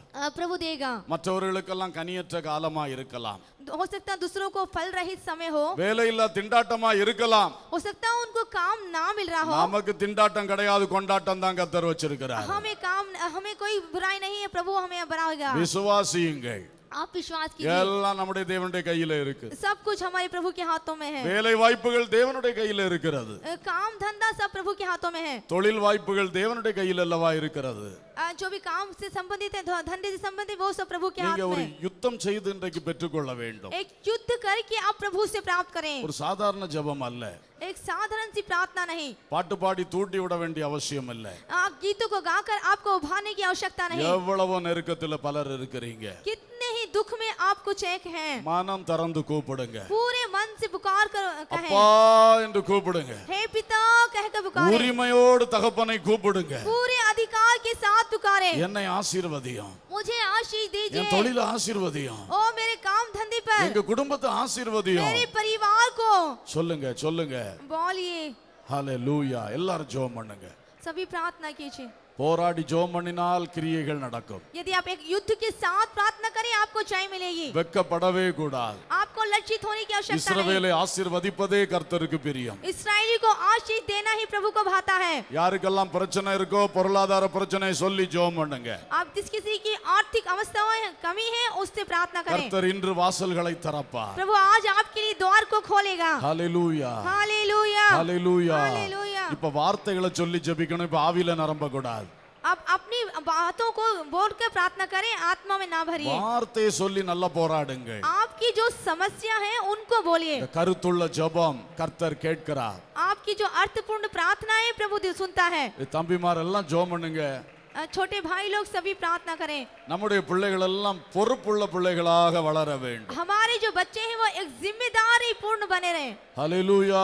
हालेलुया. எல்லாம் ஜெபம் பண்ணுங்க. ஆண்டவரே எங்கள் பொருளாதாரத்தை ஆசீர்வதியும். सभी प्रार्थना करें, हे प्रभु मेरी आर्थिक अवस्था में आशीष दीजिए. வயல் நிலங்கள் தோட்டங்களை ஆசீர்வதியும். मेरे खेती बाड़ों पर आशीष दीजिए. மிருக ஜீவன்கள் பறவைகள் எல்லாம் ஆசீர்வதியும். और पशु और जीवों पर भी आपकी आशीष बने रहने पाए. தொழில்களை எல்லாம் ஆசீர்வதியும். व्यवसायों में आपकी आशीष बने रहने पाए. சம்பளத்துக்கான வேலைகளை எல்லாம் ஆசீர்வதியும். जो वेतन है उन कामों पर भी आशीष बने रहने पाए. படிப்புகளை ஆசீர்வதியும். पढ़ाई पर आपकी आशीष बने रहने पाए. ஒவ்வொரு குடும்பங்களை ஆசீர்வதியும். हर एक घर को आप आशीष दें. இப்பொழுது கரங்களை தட்டி ஆவியில் நிரம்பி ஜெபிப்போம். आप आत्मा में भरकर प्रार्थना करें. எல்லாம் அந்நிய பாஷை பேசி ஜெபிப்போம். अन्य भाषा தடைகள் உடையட்டும், கட்டுகள் உடையட்டும், பரிசுத்த ஆவியானுடைய கிரியை நடக்கட்டும், வருமானத்தின் வழிகளை அடைத்திருக்கிற அசுத்த ஆவிகள் ஓடி போகட்டும், ஊற்று கண்களை அடைத்திருக்கிற கல்லுகள் எல்லாம் கற்கள் எடுத்து போடப்படட்டும். இயேசுவின் நாமத்தில் ஒவ்வொரு குடும்பத்திலும் அற்புதம் நடக்க வேண்டும். இயேசுவின் நாமத்தில் வசனத்தின்படியாய் ஆவியானவர் தந்த செய்தியின்படியாய் இன்றைக்கு ஒரு பிரத்யட்சமான கிரியை ஒவ்வொரு குடும்பத்தில் வர வேண்டும், ஒவ்வொருடைய தொழிலில் வர வேண்டும், ஒவ்வொருடைய கையின் பிரயாசங்களில் வர வேண்டும், தோட்டங்களில் விவசாயங்களில் வர வேண்டும், மிருக ஜீவன் பறவை பட்சிகளில் இன்றைக்கு ஒரு புதிய ஆசீர்வாதம் வர வேண்டும். இயேசுவின் நாமத்தில், இயேசுவின் நாமத்தில் வாகனங்களில் ஆசீர்வாதம். ஹல்லேலூயா. ஆமென். ஆபீஸ்களிலே ஆமென், பல நிறுவனங்களில் வேலை பார்க்கிற மக்கள் ஆசீர்வாதம் உண்டாகட்டும், ஆசீர்வாதம் உண்டாகட்டும். வேலை இல்லாம திண்டாடுகிறவர்கள் இன்றைக்கு அழைப்பு வரட்டும், அழைப்பு வரட்டும். ஹல்லேலூயா, ஹல்லேலூயா, ஹல்லேலூயா. ஆமென். யாருடைய கையிலே இவர்களுடைய பிரயாசம் தடைப்படுத்தப்பட்டு நிற்கிறதோ அந்த கைகள் திறக்கப்படட்டும். இன்றைக்கு அந்த பணங்கள் திரும்ப வரட்டும், கிடைக்க வேண்டியவைகள் கிடைக்கட்டும், சிக்கி இருக்கிறவைகள் எல்லாம் வந்து சேரட்டும். அற்புதங்கள் நடப்பதாக, அதிசயங்கள் நடப்பதாக இயேசுவின் நாமத்தில். ஆமென். நம்முடைய வசனத்தை கேட்கும் பொழுதே ஒப்பு கொடுத்தார்கள், வசனத்தை கேட்கும் பொழுதே இப்படி செய்ய வேண்டும் என்று தீர்மானித்தார்கள். அப்பா, இந்த பிள்ளைகளை நினைத்தருளும், இப்பொழுதே ஆசீர்வாதங்கள் தாரும், வாசல்களை திறந்து தாரும், அற்புதங்களை உடனடியாய் செய்தருளும், எங்களை மகிழ பண்ணும், எங்கள் விசுவாசத்தை இன்னும் வர்த்திக்க பண்ணும். இன்று ஒரு அற்புதம் செய்து ஒரு அடையாளத்தை காண்பியும், ஒரு அடையாளத்தை காண்பியும். ஹல்லேலூயா, ஹல்லேலூயா, ஹல்லேலூயா, ஹல்லேலூயா. ஆமென். கர்த்தரின் ஆசீர்வாதமே ஐஸ்வரியத்தை தரும். கர்த்தரின் ஆசீர்வாதம் எங்களுக்கு போதும், கர்த்தரின் ஆசீர்வாதம் எங்களுக்கு போதும். அதை நிறைவாய் தாரும், நிறைவாய் தாரும். ஹல்லேலூயா, ஹல்லேலூயா, ஹல்லேலூயா. இஸ்ரவேலை ஆசீர்வதிப்பதே கர்த்தருக்கு பிரியம். இஸ்ரவேலை ஆசீர்வதிப்பது கர்த்தருக்கு பிரியம். அவரை நம்பினால் உன்னையும் ஆசீர்வதிப்பார். இன்று நீயும் அவரை நம்பினால் உன்னையும் ஆசீர்வதிப்பார். இஸ்ரவேலை ஆசீர்வதிப்பது கர்த்தருக்கு பிரியம். இஸ்ரவேலை ஆசீர்வதிப்பது கர்த்தருக்கு பிரியம். ஆசீர்வாதங்களை சுதந்தரித்திட அழைத்தாரே தேவன். ஆசீர்வாதங்களை சுதந்தரித்திட அழைத்தாரே தேவன். ஆசீர்வதியுங்கள், நன்மை பெருகிட அன்பில் நிலைத்திருங்கள். ஆசீர்வதியுங்கள், நன்மை பெருகிட அன்பில் நிலைத்திருங்கள். இஸ்ரவேலை ஆசீர்வதிப்பது கர்த்தருக்கு பிரியம்.